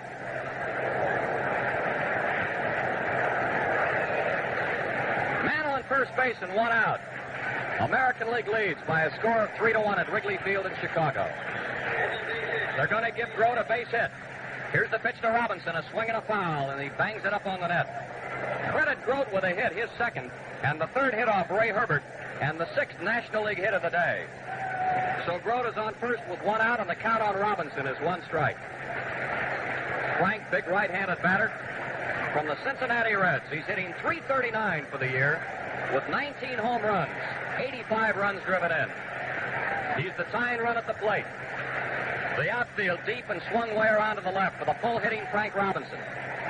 Ray Herbert looks in to get a sign from Batty, his catcher. Grote with the lead, and here's the pitch. In the dirt. Nice stop by Batty. He blocked that ball and kept it from going behind him. 1-1 the count on Frank Robinson. Waiting to hit next is Hank Aaron of the Braves. Not an empty seat in the ballpark, folks. It's loaded. Right around 40,000 here today. The first time the All-Star game has been played at Wrigley Field since 1947. Frank Robinson, right-handed batter, out of the box briefly. Ray Herbert's getting a new baseball from plate umpire Jocko Conlon.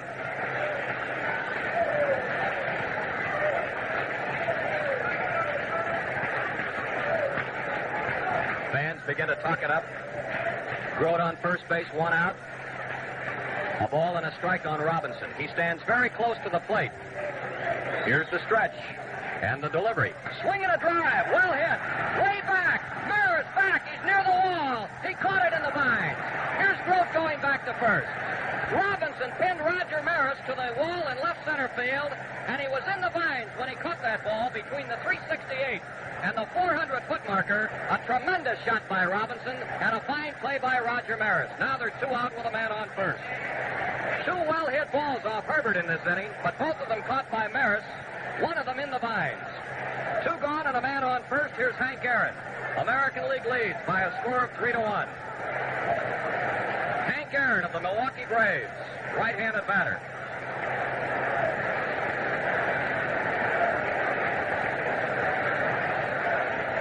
Red number 44 on his back. Herbert trying to get out of the inning. Here's the stretch.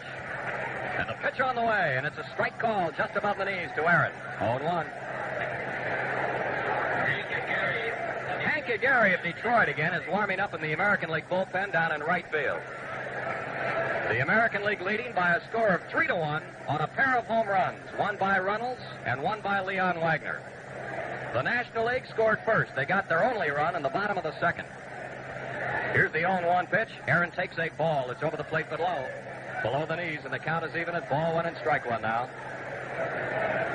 Wagner very deep in left field. Maris over in left center. And Colavito well off the right field line, over 100 feet off that line.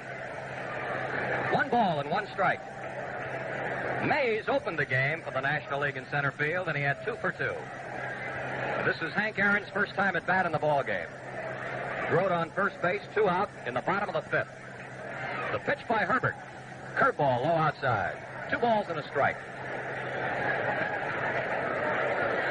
Robinson at third, Trush at short. Billy Moran at second. Moran, who has solidified the Angels' infield defensively and turned Bill Rigney's team into the talk of the American League through the halfway point in the season, spends his off-season down at Georgia Tech. He's very deep at second on the edge of the outfield grass right now. A big hole on the right side of the diamond between Moran and Jim Gentile, who's holding the man on at first. Ray Herbert's in the stretch. The 2-1 pitch. Aaron takes strike 2 on the outside corner, a fastball up around the letters.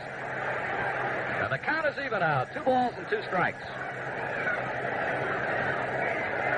Usually here at Wrigley Field, there is an open section of bleachers in center field, which is roped off, as George mentioned earlier, because it will help the hitters. It's a good background.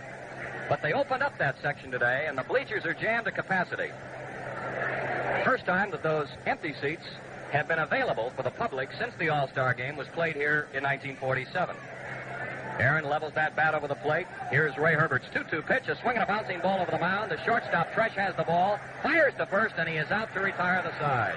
So Aaron bounces out. Trush to Gentile. No runs and 1 hit and a man left on base, and at the end of 5, it's the American League 3 and the National League 1. Orlando Cepeda, who started the game for the National League at first base today, is one of the most exciting ball players and one of the great hitters in baseball today. He's a fireball on the field, but it's hard to get him to say anything off the field. However, the other day, Lindsey Nelson did get him talking. Orlando, what do you think of those super blue blades? Excelente. They are terrific. With them, I get really smooth shave. Orlando's like the millions upon millions who have made Gillette Super Blues the most popular razor blades in the world today. They're the result of an engineering process that's exclusive with Gillette. Edges so remarkably keen and smooth, so downright easy shaving, you might think there's no blade in your razor at all. Super Blues are double-edged, 2 per blade for extra convenience and many extra shaves. Treat yourself to an experience in shaving speed and comfort you'll never forget. A Super Blue Blade shave. Get them in dispensers at 10 for 69 cents, 15 for $1, or you get a supply with the new Gillette Slim adjustable razor at the low price of only $1.50 complete. We pause 30 seconds for station identification. WGY Schenectady. You know, you never strike out when you do business with the Industrial Bank of Schenectady. Finance your medical bill, furniture purchases, new or used car, a college education for your children, a loan for taxes, and hundreds of other purposes. The Industrial Bank of Schenectady will help you protect your valuables with a safe deposit box, even smooth your traveling with a vacation and travel expense loan. The main office is at 224 State Street. The drive-in branch at 1815 State Street. Free parking in both locations. We're moving into the 6th inning at Wrigley Field with the American League All-Stars coming to bat. Leading off is Jim Gentile, the big first baseman from Baltimore. He has struck out and grounded out to the first baseman unassisted.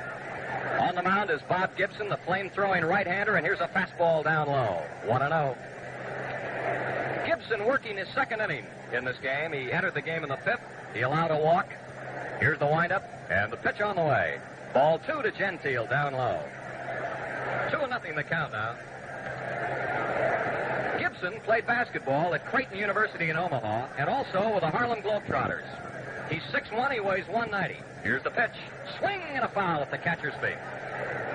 2 balls and a strike to count on Gentile. Earl Batty is the on-deck man. Gentile taps the plate with the end of the bat. 2 balls and a strike to count. Big left-handed power hitter. Here's the delivery. A start of a swing, but he checked it in time as the ball dropped low. Gibson took a little off that pitch. It's ball 3. Gentile last year became the first man in Major League history to hit Grand Slam home runs in 2 successive innings. He spent 8 years in the Dodger organization, yet got only 36 official times at bat as a National Leaguer before switching to the Orioles, becoming one of the game's great home run hitters. Here's a ball inside. Gentile walks to start the 6th. That's the 2nd walk Gibson's allowed and the 3rd pass given by National League pitchers today.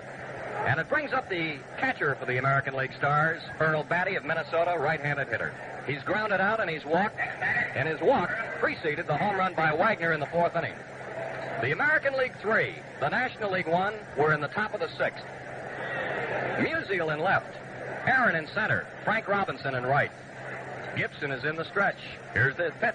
Strike fastball, letter high. Batty's a big fella, stockily built, right-handed hitter. Wears a number 10. Bill Rigney, the manager of the Angels, coaching at 3rd.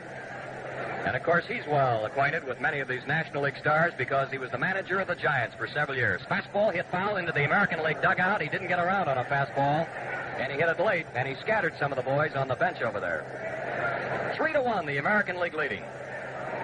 6th inning at Wrigley Field. The oldest men on the National League squad are Warren Spahn and Musial, the oldest American League man, Yogi Berra. 2 strikes on Batty. Here's the pitch by Gibson, high up around his head. 1 ball, 2 strikes. Boyer at 3rd, Grote at short. They played the whole game. Frank Bowling at 2nd, Ernie Banks at 1st. Banks holding the runner, Gentile on. Here's the pitch. Batty takes high again. 2 balls and 2 strikes on Earl Batty. Waiting to hit next is Leon Wagner. Well, Mickey Mantle was withheld from the starting lineup today because of a strained left knee that he suffered in yesterday's doubleheader with the White Sox in New York. 2-2 pitch. Swinging a bouncing ball. Weekly hit toward 3rd. Boyer in, fields it, throws to 2nd. Out, force play on Gentile. Boyer to Bowling, a force out at 2nd. So Batty safe at 1st on the fielder's choice. 1 out and a man on 1st. And here's Wagner, who drove the 2-run homer onto the right field catwalk his last time up. Wagner got an infield hit in the second, and then the home run with a man on in the fourth. Powerfully built left-handed batter from the Los Angeles Angels. We're getting a pinch runner. Al Kaline running for Batty at first. Wagner takes a ball high and outside. Kaline of Detroit, who's been out a good part of the year with a broken collarbone, is a pinch runner for Batty at first base. American League 3, the National League 1, the ball game in the sixth inning at Wrigley Field. Bob Gibson is in the stretch. Pitch to Wagner. Leon takes a ball wide at the knees, 2-0.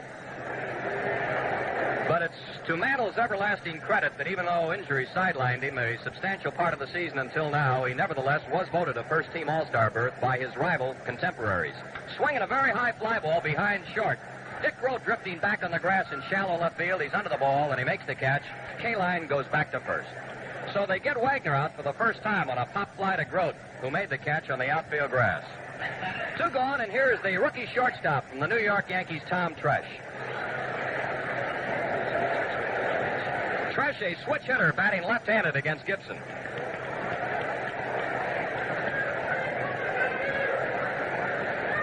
Three to 1, American League leading. Top of the sixth. Kaline, a pinch runner at first with 2 away. The pitch to Tresh. Strike, fastball, letter high.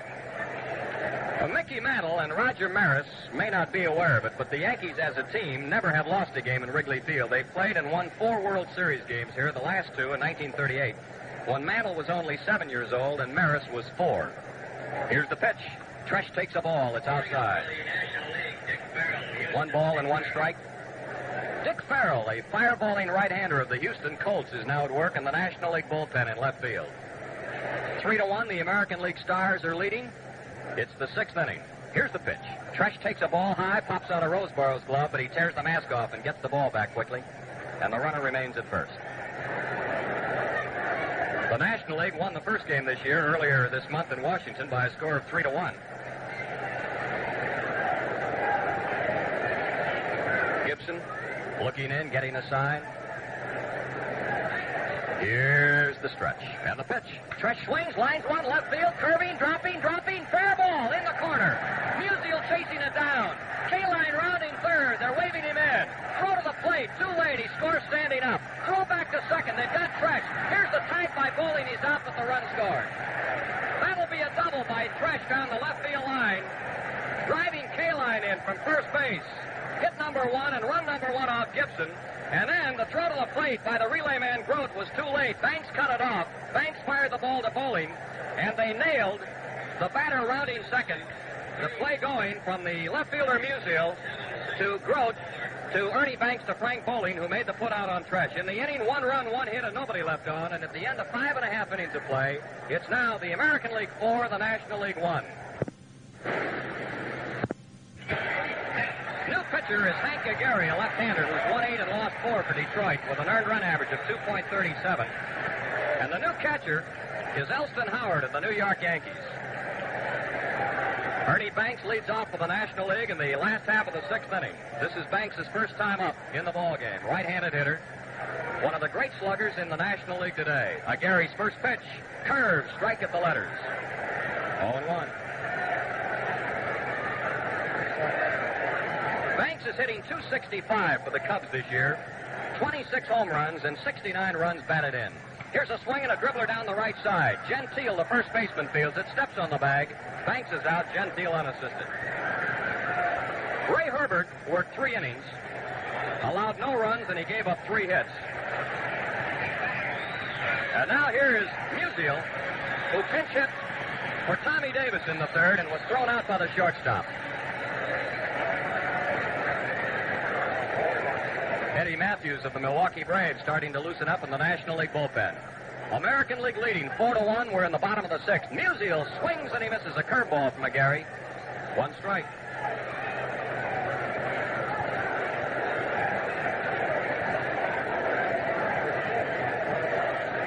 Now the windup by Aguirre. Big left-hander throws. Curveball swung on, a high fly to center.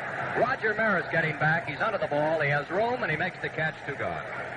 Musial flies to center. Here's Kenny Boyer. He's lined hard to the shortstop and single to left field.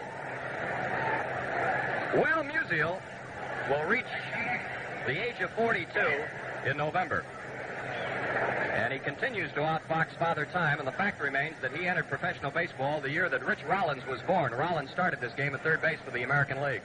And the American League is leading 4-1. Boyer, big right-handed slugger from the St. Louis Cardinals. Here's Hank Aguirre's first pitch. Swinging a drive into right field.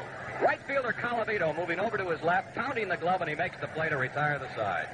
3 up and 3 down, the first time that's happened against the National League today. No runs, no hits, and nobody left on. And at the end of 6, it's the American League 4, the National League 1. Dick Farrell is the new pitcher for the National League. Billy Williams is the new left fielder replacing Stan Musial. And Eddie Matthews is playing third base in place of Kenny Boyer. Farrell has won 7 and lost 13 with the Houston Colts. He has an earned run average of 2.85. As a matter of fact, yesterday afternoon in the second game of a doubleheader right here at Wrigley Field, he was the winning pitcher for Houston as they defeated the Cubs by a score of 3-1. Farrell has been used both as a relief man and as a starter by Houston manager Harry Kraft.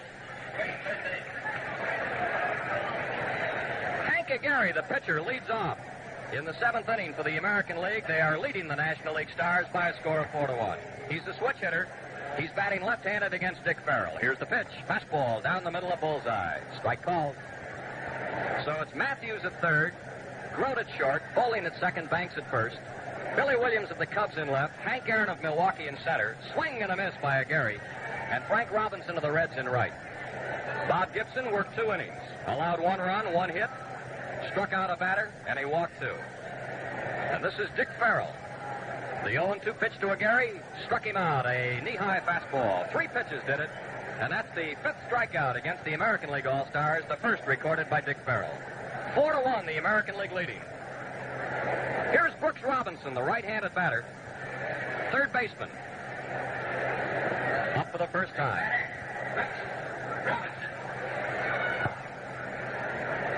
Robinson of Baltimore is hitting .280, and there's a low fastball thrown in by Farrell. Robinson has hit 17 home runs for the Orioles, and he has 57 RBIs. 4-1, the American League leads. National League led from the 2nd inning until the top of the 3rd when the American League tied it, and the American League Stars went in front with 2 runs in the 4th, added 1 more in the 6th. A swing and a foul. It's back on the screen. 1-1 on Robinson. He'll be followed by Billy Moran. Hank Bauer, the manager of the Kansas City A's, the old Yankee warhorse, is coaching at first base for Ralph Houck. Here's a ball that's outside. Farrell has 3 main pitches, a blazing fastball, a good slider, and the slip pitch, which he has been taught by his general manager, Paul Richards, down at Houston. 2 balls and a strike. Here's the windup, the 2-1 delivery. Low inside, right off his shoe tops. It's 3-1 on Robinson.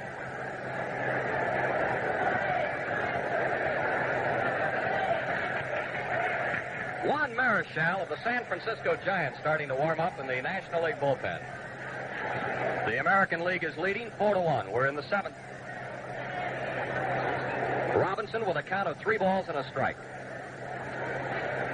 Here's the windup and the pitch. Ball 4, he walked him. He threw it outside. So Robinson walks. That's the first walk issued by Farrell, but the 4th walk given to the American League Stars today. And it brings up the second baseman of the Los Angeles Angels, Billy Moran. He's flied to center, he's been safe on an error, and he's flied deep to right field. Of course, at every All-Star game, Carl Hubbell's sensational strikeout performance in the 1934 game is recalled. What a job old Hubbell did. Pitch to Moran, a swing and a foul off the mask of Johnny Roseboro. Hubbell struck out the American League's 5 top hitters in order, getting Babe Ruth, Lou Gehrig, and Jimmy Fox in the 1st inning, and Al Simmons and Joe Cronin, the first 2 men in the 2nd inning. Ruth took a called 3rd strike. The other 4 went down swinging at Hubbell's tantalizing fastball and screwball. 1 strike the count on Billy Moran with a runner at first and 1 out. We're in the 7th. Here's the pitch. Swinging a high foul. It's out of play, way up behind the plate. A new baseball is given to Johnny Roseboro by umpire Jocko Conlon, and it's thrown out to the mound. 4-1. The American League is in front. We're in the 7th.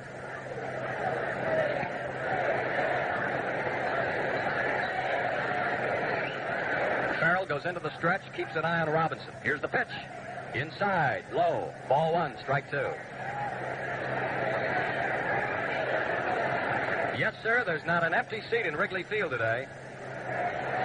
And there are fans on several roofs of apartment houses, behind the left field wall, behind the right field wall. Here's the pitch. Swinging a liner into center field. Hank Aaron comes on fast. Did he catch it? No, he trapped the ball. He threw the ball to first base. Now he's going to claim that he caught it. And the second base umpire out there, Kenny Burkhardt, says no, that he trapped that ball. And then Aaron fired the ball back to first because he was going to try for a double-up on Brooks Robinson, who was halfway between first and second. When the umpire ruled it a trap and not a fair catch, then Robinson raced into second base, and that's going to be a hit for Billy Moran.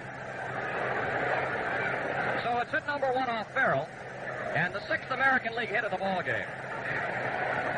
Now they have runners at first and second with 1 out, and Roger Maris is up. He's fly deep to right, fly to center, and walk.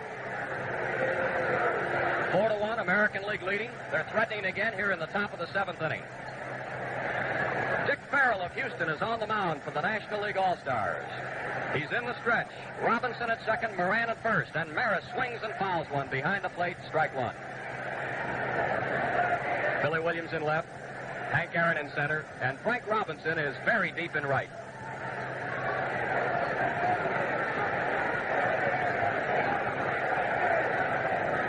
Roger Maris still hasn't given up on hitting 62 home runs in 1962. He hit 61 in 61. Twice straight running, the most valuable player in the American League. Strong left-handed hitter waiting. Here's the pitch.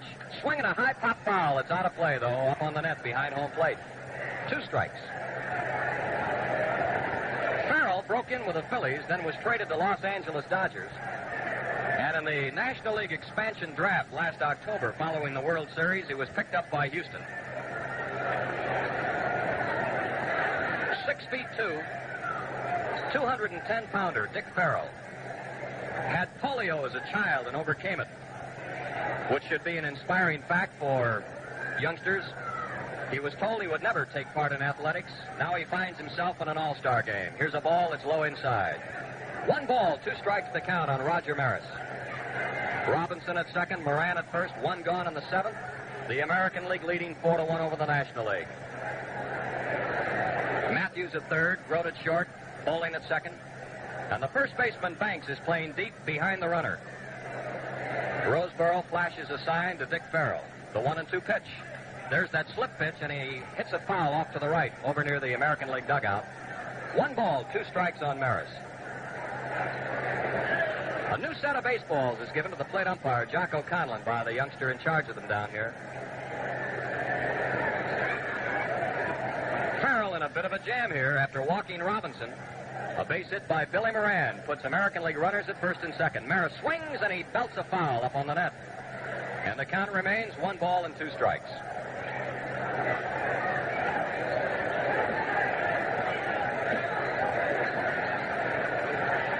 On July the 10th at D.C. Stadium, the National League defeated the American League 3-1 in a very well-played game, and this has been a game that's been crowded with a lot of color. Bouncer over the mound, might be through. Bowling, a great play, out at second. Throw to first, save.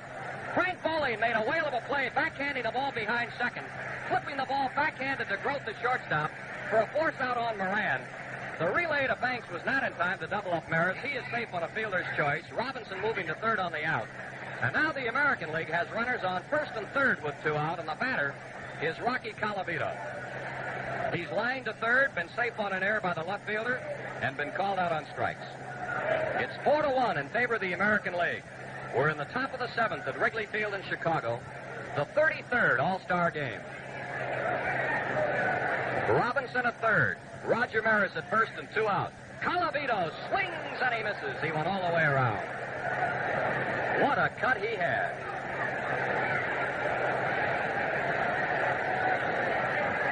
One strike on the rock. Powerful right-handed batter. 22 home runs this year. 66 runs driven in. And here's the pitch. Fastball swung on, well hit. Way back, deep to left. It might be gone. It is a 3-run homer.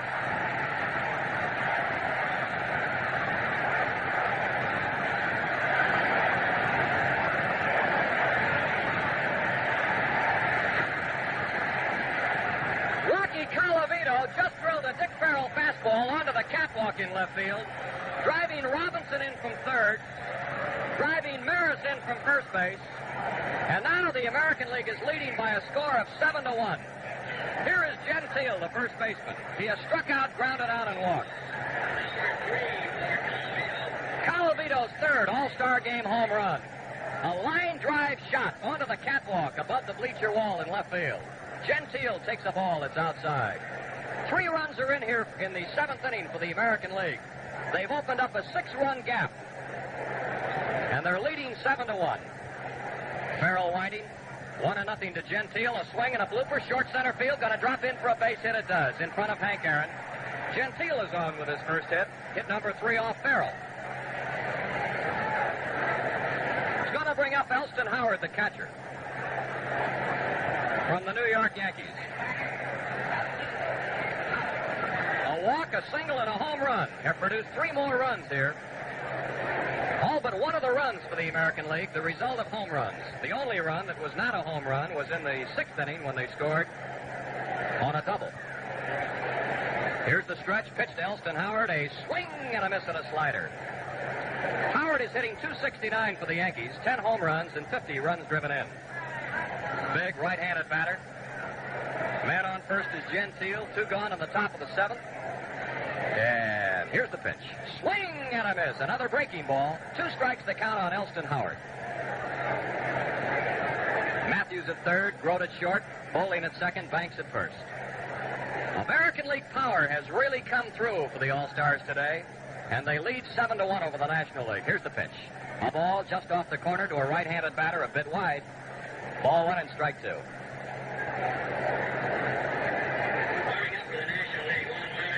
Beautiful sun-kissed day in Chicago.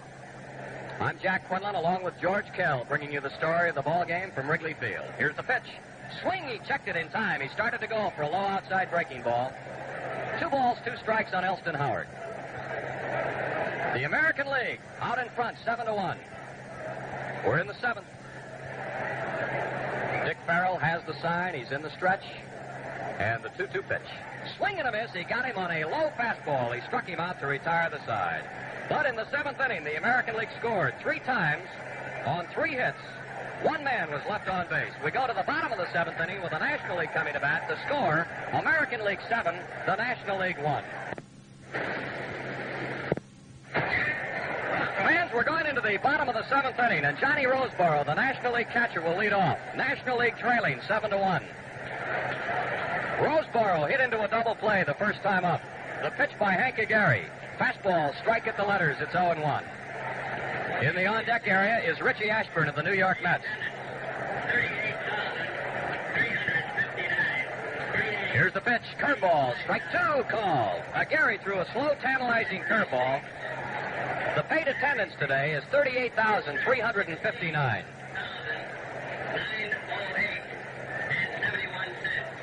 Here's the pitch. A ball that's outside. The paid attendance, 38,359, and the receipts, $216,908.71. Here's the pitch. Curve, a swing and a miss, and Roseboro strikes out, opening up the 7th inning for the National League. That is Agari's first strikeout, and only the 2nd strikeout against the National League All-Stars. Now, batting for the pitcher is Richie Ashburn of the New York Mets. Richie Ashburn, a left-handed batter, is hitting for Dick Farrell with 1 out in the bottom of the 7th, and the American League leading 7-1. Agari into the windup. Here's the pitch. Ashburn takes a strike up around the letters. It's 0-1. Ashburn this year hitting .321 for the Mets, and he's hit 6 home runs with 24 runs batted in. Swing and a liner out of the reach of the shortstop into left field, a base hit. Ashburn cracked his bat as he lined one in the hole between Robinson and Tresh. And it's hit number 7 by the National League, the first off Hank Agari. So Ashburn pinch singles to left field, and it brings up the second baseman, Frank Bowling. First time up and his only time up, he drove Maris deep in left center field to haul one down. The American League leading 7-1 in the bottom of the 7th at Wrigley Field. National League scored their run in the 2nd. They've been shut out since. Frank Bowling, right-handed batter waiting. Here's Agari's pitch. Straight fastball on the inside corner at the belt. Bowling jumped back, thinking the ball was going to be in close, but it ripped off the inside corner. 0-1. Gary ready. Here's the pitch. Very high outside, and the count is even a ball and a strike. Wagner in left, Maris in center, Colavito in right. Ralph Houk, the skipper of the American League Stars, indicated before the game that Mantle possibly could be used as a pinch batter, but likely not. Line drive, it's foul by Bowling into the left field bullpen. 1 ball and 2 strikes.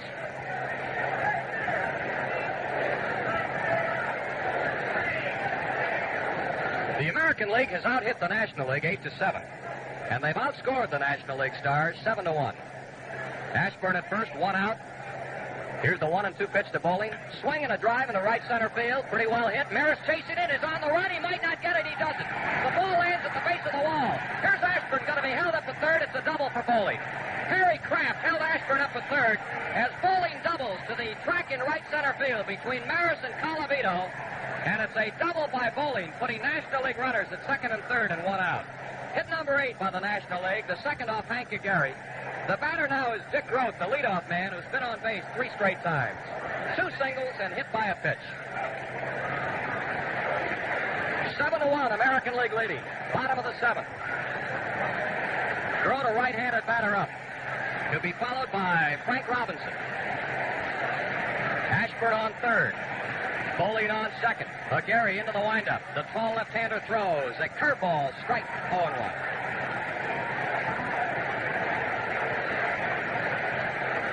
One strike on Groth. On the windup, the Detroit lefty rocks back. Here it is. Fastball swung on. A ground ball to second. The runner's coming in to score. Moran flips it to Gentile for the out.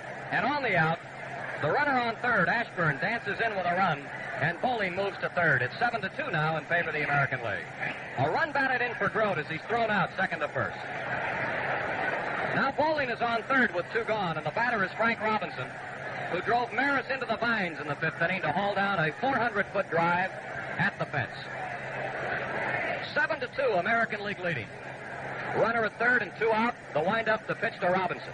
Fastball inside low, a ball.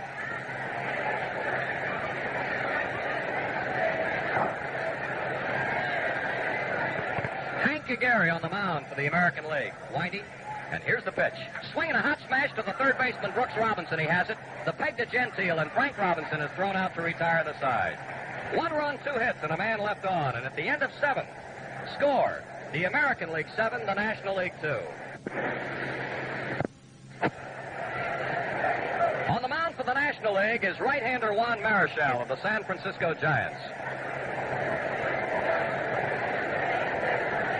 Dick Farrell worked 1 inning. He allowed 3 runs and 3 hits. He struck out 2 batters, and he walked 1. And now Marichal of the Giants comes on to work here in the top of the 8th inning against the American League, with Leon Wagner of the Angels leading off. He has singled, he has hit a 2-run homer, and he has popped up to the shortstop.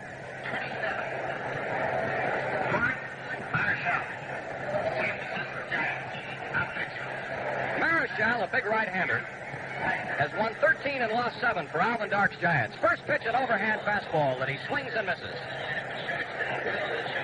Maury Wills has replaced Groth at shortstop. Wills of the Los Angeles Dodgers.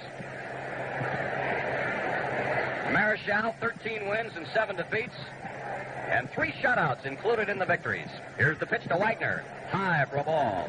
Marichal is strictly an up-and-over right-hander. Fires the ball from right out of the bleacher crowd up over his head. And he's a good pitcher. Earned run average, 3.32. Wind up, the 1-1 pitch. Slider, cut on and line to hit the center field for Leon Wagner. That gives him 3 for 4. Hit number 1 off Marichal, and hit number 9 by the American League All-Stars. Leon Wagner opens the 8th with a bullet into center field. 7-2, the American League leads. 8th inning. Here is Tom Tresh. He doubled into the left field corner, driving a run in his last time up, but then he himself was nailed, rounding second base, trying to get to third. A swing and a curveball, and he fouls it back to the screen. Strike 1. Well, I mentioned before the ball game that Wrigley Field has a capacity of under what the crowd is today. This is a standing room only crowd of 38,359.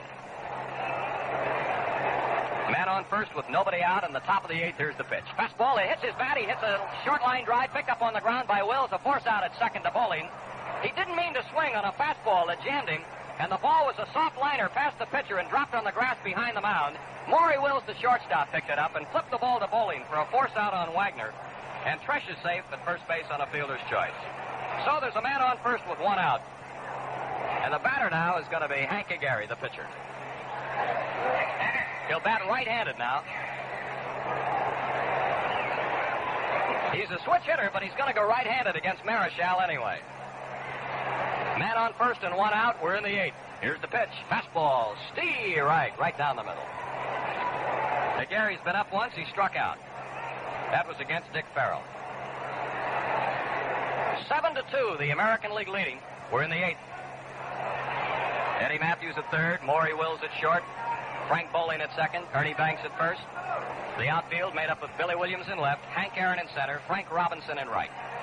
Now Matthews comes in shallow, looking for a possible bunt as Gary squares around, but a throw to first is too late. One strike on Gary. Stretched by Marichal. Here's the pitch. He's going to bunt. He takes a... Well, evidently he did go after that. It looked like he pulled the bat out of the way, but umpire Jocko Conlon called it a strike. It's 0-2 now. Pitch was high and outside, but Gary evidently offered at it. Runner on first base is Tresh. The 0-2 pitch by Marichal. That's a ball that's outside. Ball 1 and strike 2.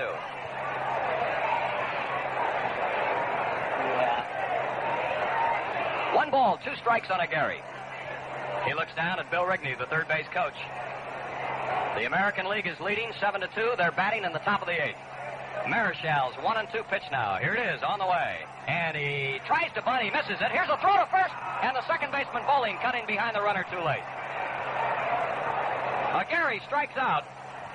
First strikeout by Marichal. And Tresh diving back to the bag. Got back. Frank Bowling had cut in behind him, coming around from his second base position. And the throw by the catcher Roseborough was just a little bit too late. Now here's Brooks Robinson. Up once and he walked. Here's the pitch. Curveball swung on. A high fly ball to left field. Billy Williams racing back. He's deep. He's under the ball waiting, and he makes the play to retire the side. So in the 8th inning for the American League, no runs and 1 hit, and a man left on base. And after 7.5 innings of play, the score is still the American League 7 and the National League 2. Hank Aaron of the Milwaukee Braves will lead off in the bottom of the 8th.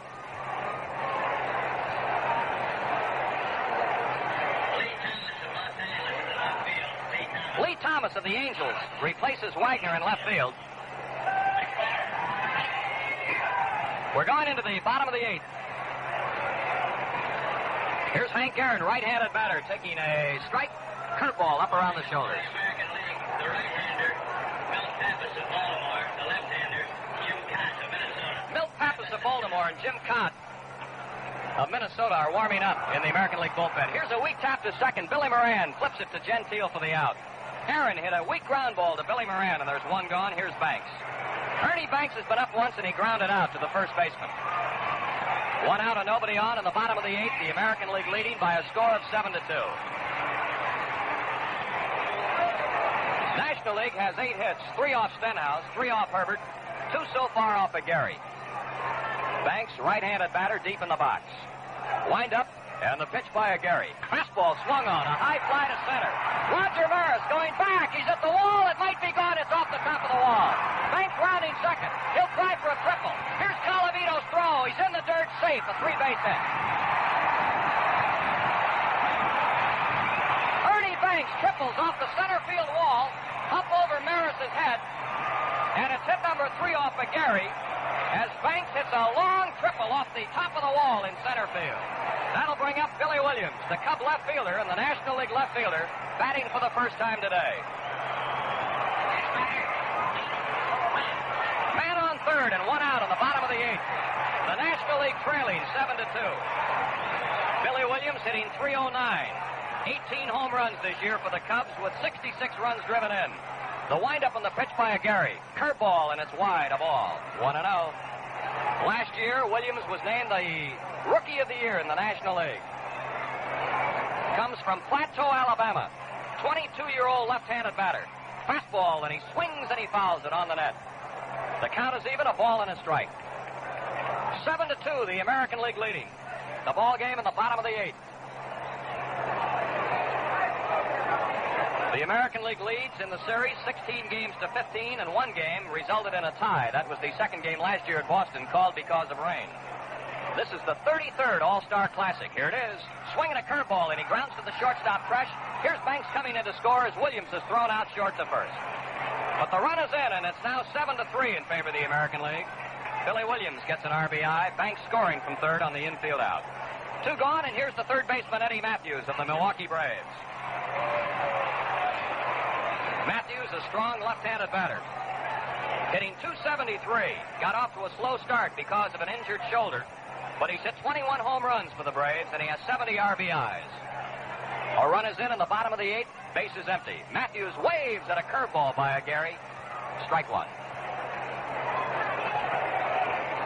The American League now leads by 4. 7-3 in the bottom of the 8th. 2 out and the base is empty. Gary rocks back. Here's the pitch. He tried to bunt a curveball, and he missed it for strike 2. The National League did not have a left-handed batter in its starting lineup, except for the pitcher, Johnny Padres. Now they have several. Billy Williams, Eddie Matthews, Johnny Roseboro. Here's the 0-2 pitch. Curve, a swing, a foul tip that Elston Howard hung on to. He struck him out to retire the side. 1 run, 1 hit, a triple by Banks. Nobody left on, and at the end of 8, it's the American League 7, the National League 3. Marichal fires a fastball, strike on the outside corner. It's 0-1. Berra hitting .222 for the Yankees this year. 8 homers and 24 runs driven in. American League leading 7-3. We're in the 9th. The windup by Marichal. Here's the pitch. Checked his swing. The ball is outside. 1-1. Billy Williams in left. Hank Aaron in center. Frank Robinson in right. Matthews, Wills, Bowling, and Banks in the National League infield. Marichal, the 5th pitcher used by National League skipper Fred Hutchinson. Here's a curveball hit on the ground to Matthews at third base. He bobbles it, picks it up, throws low to Banks. Ball gets away from Banks, goes into the American League dugout, and Berra is awarded second base. A bad throw by Eddie Matthews, found it in front of the first baseman Banks. There are 2 errors charged to Matthews. One on bobbling the ball to begin with, and the other error on throwing the ball into the American League dugout. 2 errors for Eddie Matthews on the same play. And that is the 4th National League error. Bobby Richardson is going in to run for Berra at second base. Bobby Richardson, and he'll probably stay in the game then at second base in the bottom of the 9th. So Richardson's at second with nobody out, and the batter is Roger Maris, the center fielder. And he takes a low curveball from Marichal for a ball. It's 1-0. Maris is 0 for 3 today. Flied to right, flied to center, hit into a forced play and walked. 7-3, the American League is leading. We're in the 9th inning. Juan Marichal of the San Francisco Giants is on the mound. He's in the stretch. The look back at Richardson. Here's the pitch. Maris swings at a curveball, and he missed it, going all the way around. 1 ball and 1 strike on Roger Maris.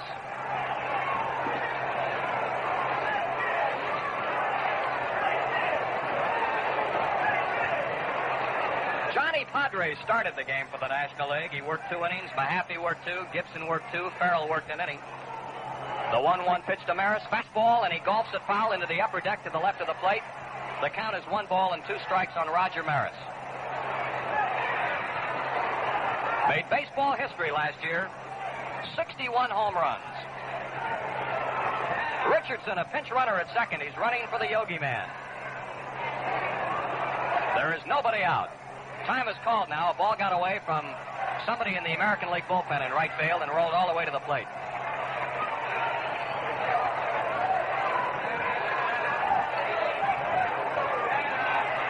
Marichal gets a sign from Roseboro. Big right-handers in the stretch. The look back. And now the 1-2 pitch to Roger Maris on the way. And it's a curveball in the dirt that gets by the catcher, goes back to the screen, and Richardson takes third. Marichal threw a breaking ball in the dirt in front of the plate, and it bounded over Roseboro's left shoulder going to the screen. A wild pitch is charged to Marichal. It's 7-3 in favor of the American League, and they're threatening to get more here in the top of the ninth. Now the National League infield on the right side is going to play in halfway. Here's Maury Wills, the shortstop, coming in halfway. Third baseman also. 2-2 to Maris. Curve line to hit right field. The run is in. Maris is going to round first. He'll try for two. Here's Robinson's throw. Maris is in standing a double. It's 8-3. The American League leads. Roger Maris doubles down the right field line, sending Bobby Richardson in with run number 1 and hit number 2 off Juan Marichal. It's 8-3 now in favor of the American League. A double by Roger Maris and a run driven in. Colavito up. Slapped a 3-run homer his last time up. 1 for 4 today for Rocky Colavito. In the starting lineup, only because Mickey Mantle is injured. The stretch by Marichal. Here's the pitch. Sidearm fastball goes by the catcher to the screen, and there's Maris going to third. That may be another wild pitch. It was way outside. First time that Marichal has come sidearm today. And he threw the ball by everybody to the screen. Another wild pitch. His second one of the inning. So Maris is parked on third, and again the National League infield will play in shallow.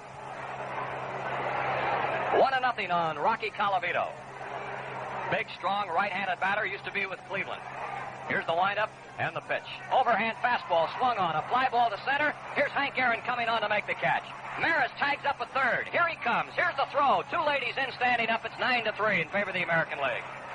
Colavito drives in his 4th run of the day with a sacrifice fly to center field, scoring Maris from third after the catch. Run number 2 off Marichal. And it's 9-3 in favor of the American League now. And the batter is Jim Gentile of Baltimore. He's had 1 out of 3 plus a walk.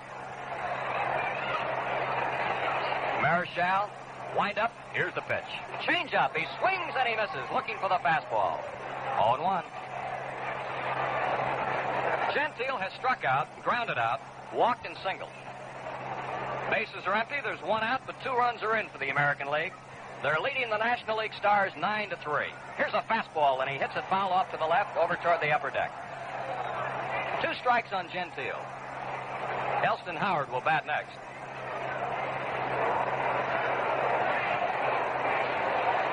Roseboro flashes a sign out to the right-hander.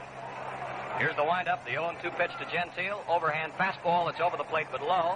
A ball and 2 strikes. Marichal comes from the Dominican Republic. He's a 6-footer, weighs 185. Last year with the Giants, he won 13 games. Here's the pitch. Inside at the letters, a ball. 2-2. And this year, Marichal has won 13, and the season's far from over. He's a member of Alvin Dark's second-place Giants, who now are 4 games behind the league-leading Dodgers in the National League chase. The 2-2 pitch by Marichal. Gentile takes a slow curve. It's low, ball 3. In the American League, the Yankees lead the second-place Angels by 5 games, with the Twins 5.5 out. There'll be several games in the American League tomorrow night. Here's the windup.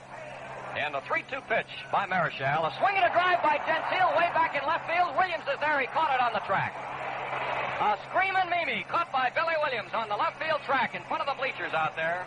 Man, have there been some balls hit in this ball game today. Drives that have been caught, some that haven't been caught. The American League is leading 9-3. Here's Elston Howard. He's been up once and struck out. Right-handed hitter. That Gentile really got a hold of one and drove a liner to left field that Billy Williams caught on the warning track. Marichal goes into the windup. 2 gone now. Here's the pitch. Here's a swing and a foul back into the crowd behind the plate. 1 strike on Elston Howard. National League will have 1 more shot in the bottom of the ninth. They'll send up the bottom of the order. Roseboro, a pinch hitter for the pitcher, and then Frank Bowling, slated to hit in that order. Here's a check swing. The ball hit his bat, 1 foul to the screen, 2 strikes. A double error on Eddie Matthews opening up this inning led to the trouble. And then a double by Maris and a sacrifice fly by Colavito put 2 more runs across the plate for the American League. The 0-2 pitch to Elston Howard, a changeup that's high up around his head. A ball and 2 strikes. American League has 10 hits, the National League 9. American League is leading 9-3, 2 out in the top of the ninth. Marichal winding. kicks that left leg way up. Here's the pitch. Fastball struck him out again. Elston Howard goes down swinging to retire the side. 2 runs in the inning. 1 hit, 2 errors, and nobody left on base. We go to the bottom of the ninth. The National League coming to bat, trailing the American League. The score is 9-3. Physical fitness is important to a baseball player. In fact, he couldn't do without it. But what about the rest of us? Not so important, you say? Well, you couldn't be more wrong. Recent studies show that almost 1/2 of our school children are physically under par. If our children are to become responsible and productive adults, you parents must help. See that your children's schools have a program of daily vigorous physical activity. Bring it up at your next PTA meeting. For more information, write to the President's Council on Youth Fitness, Washington 25, D.C. We pause 30 seconds for station identification.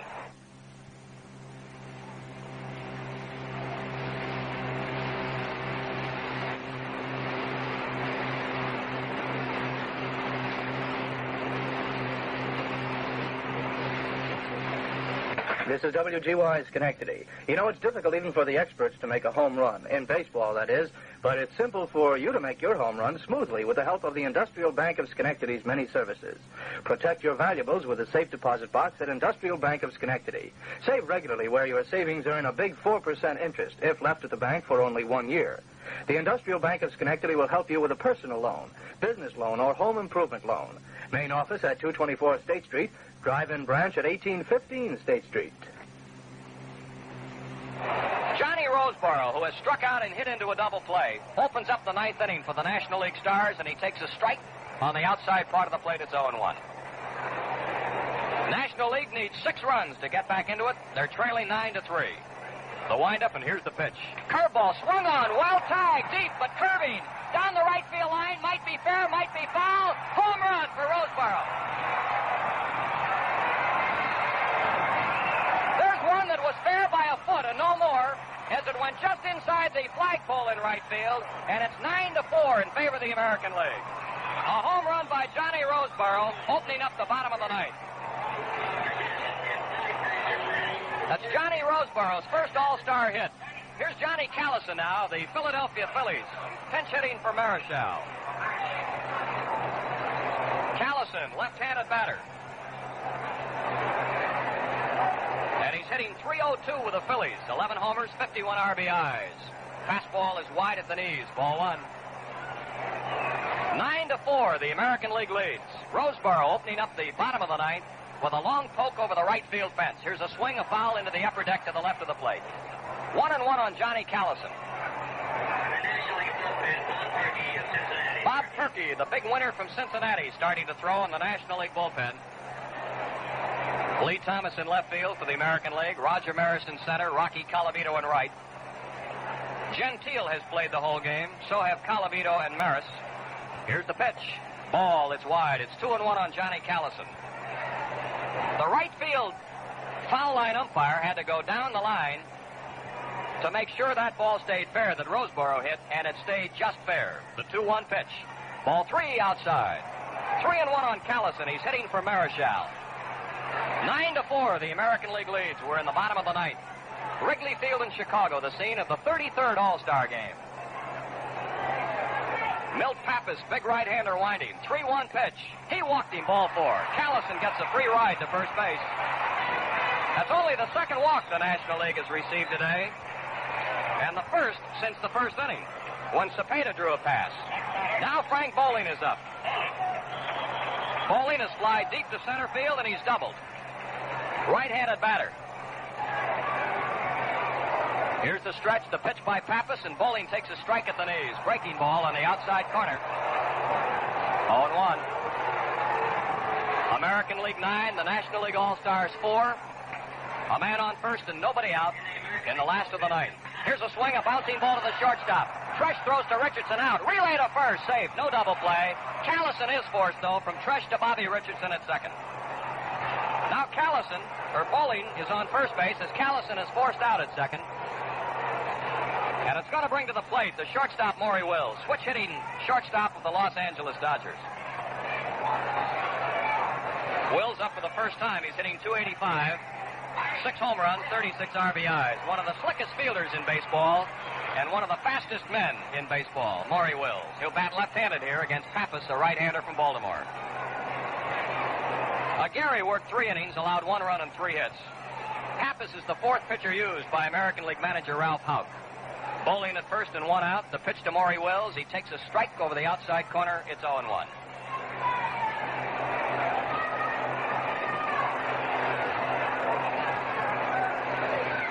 Pappas in the stretch.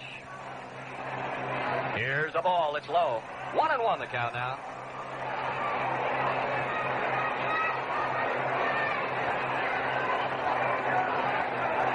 A ball and a strike on Wills.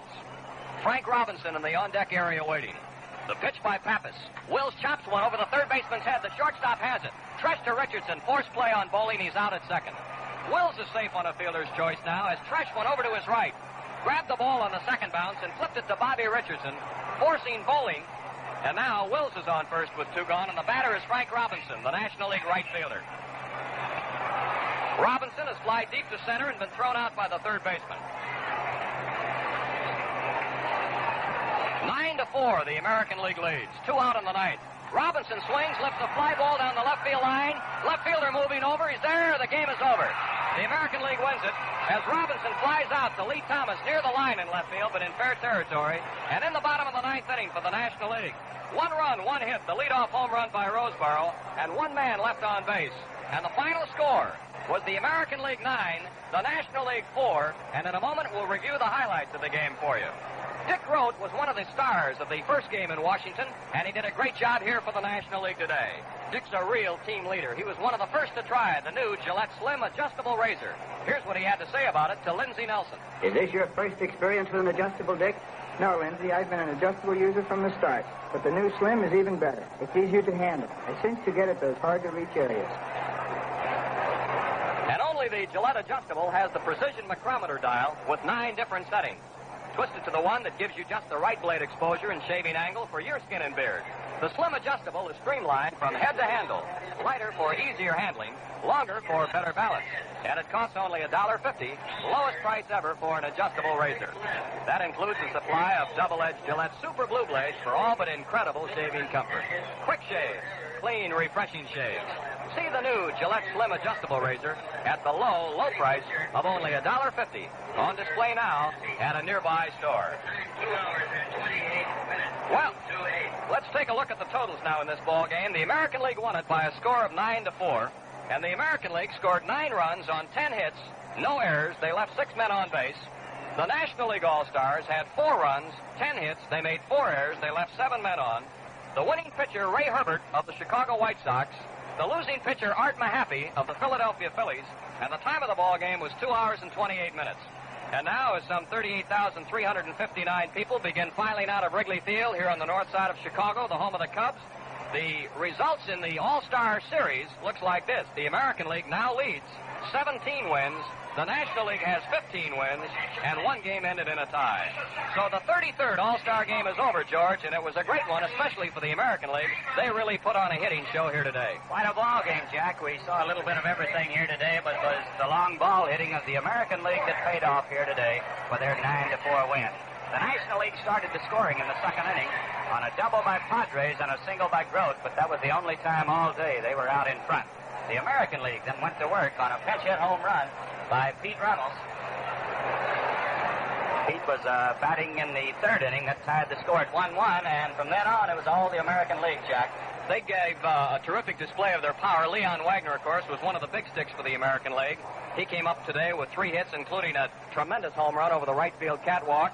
And Runnels, of course, I didn't think Runnels, George, was supposed to be that kind of a hitter. I thought he was more or less a slap hitter. I think he might have fooled Mahaffey when he drove that ball up into the seats in left center field. It was a well-kissed ball, though. He is a slap hitter, but he's playing up in Fenway Park in Boston. They've got this short left field fence some 310 feet away, and Pete has geared his swing to that wall, and he hits a lot of balls off the wall and up in the screen. And here today, Art Mahaffey evidently laid a fastball on the outside part of the plate, and he drilled it about 375 feet away. George, it was good working with you. Good luck to you and your Detroit Tigers for the rest of the year. Thanks, Jack. We're needing a lot of luck right now. I know what you mean. After the home run by Runnels, the American League went right to work. A walk to Batty in the third inning. In the fourth inning, and a home run by Wagner put the American League out in front by a score of 3-1. In the 6th inning, Earl Batty was safe on a fielder's choice. Al Kaline ran for him, and he scored on a double by Tommy Tresh, making the score 4-1 at that point. Then in the 7th inning, the American League broke it wide open. Brooks Robinson drew a walk. Billy Moran singled. And with 2 outs, Rocky Colavito got his 3rd home run in All-Star competition, slamming a line drive onto the catwalk in left field. And the American League was out in front at this point, 7-1. The National League was not through, however. They came back in the bottom of the 7th on a single by Richie Ashburn, pinch hitting, and a double by Bowling, putting runners at 2nd and 3rd. A bouncer to 2nd got the run in to make it 7-2. In the 8th inning, it was a triple by Ernie Banks and a ground out by Billy Williams to cut the lead to 7-3. But the Tigers picked up 2 more. In the 9th inning, 2 errors on 1 play by Eddie Matthews. Put Bear on second base. He went to 3rd on a wild pitch. Scored on a double by Roger Maris. Roger went to 3rd on a wild pitch, and Colavito coming to with his 4th RBI of the day, a sacrifice fly, made it 9-3. In the 9th inning, Johnny Roseborough closed out the scoring with a home run over the right field fence. So it was 9 runs on 11 hits and no errors for the American League. The National League had 4 runs, 10 hits, and they made 4 errors. The winning pitcher was Ray Herbert, and the loser was Art Mahaffey of the Philadelphia Phillies. This program is authorized under broadcast rights granted by the Commissioner of Baseball solely for the entertainment of our audience. And any publication, reproduction, or any other use of the pictures, descriptions, and accounts of this game without the express consent of the Commissioner is prohibited. Any commercial or other use of the program, such as charging admissions for its showing, is similarly prohibited unless authorized in writing by the Commissioner. Well, that wraps up the 2nd All-Star Baseball game of 1962.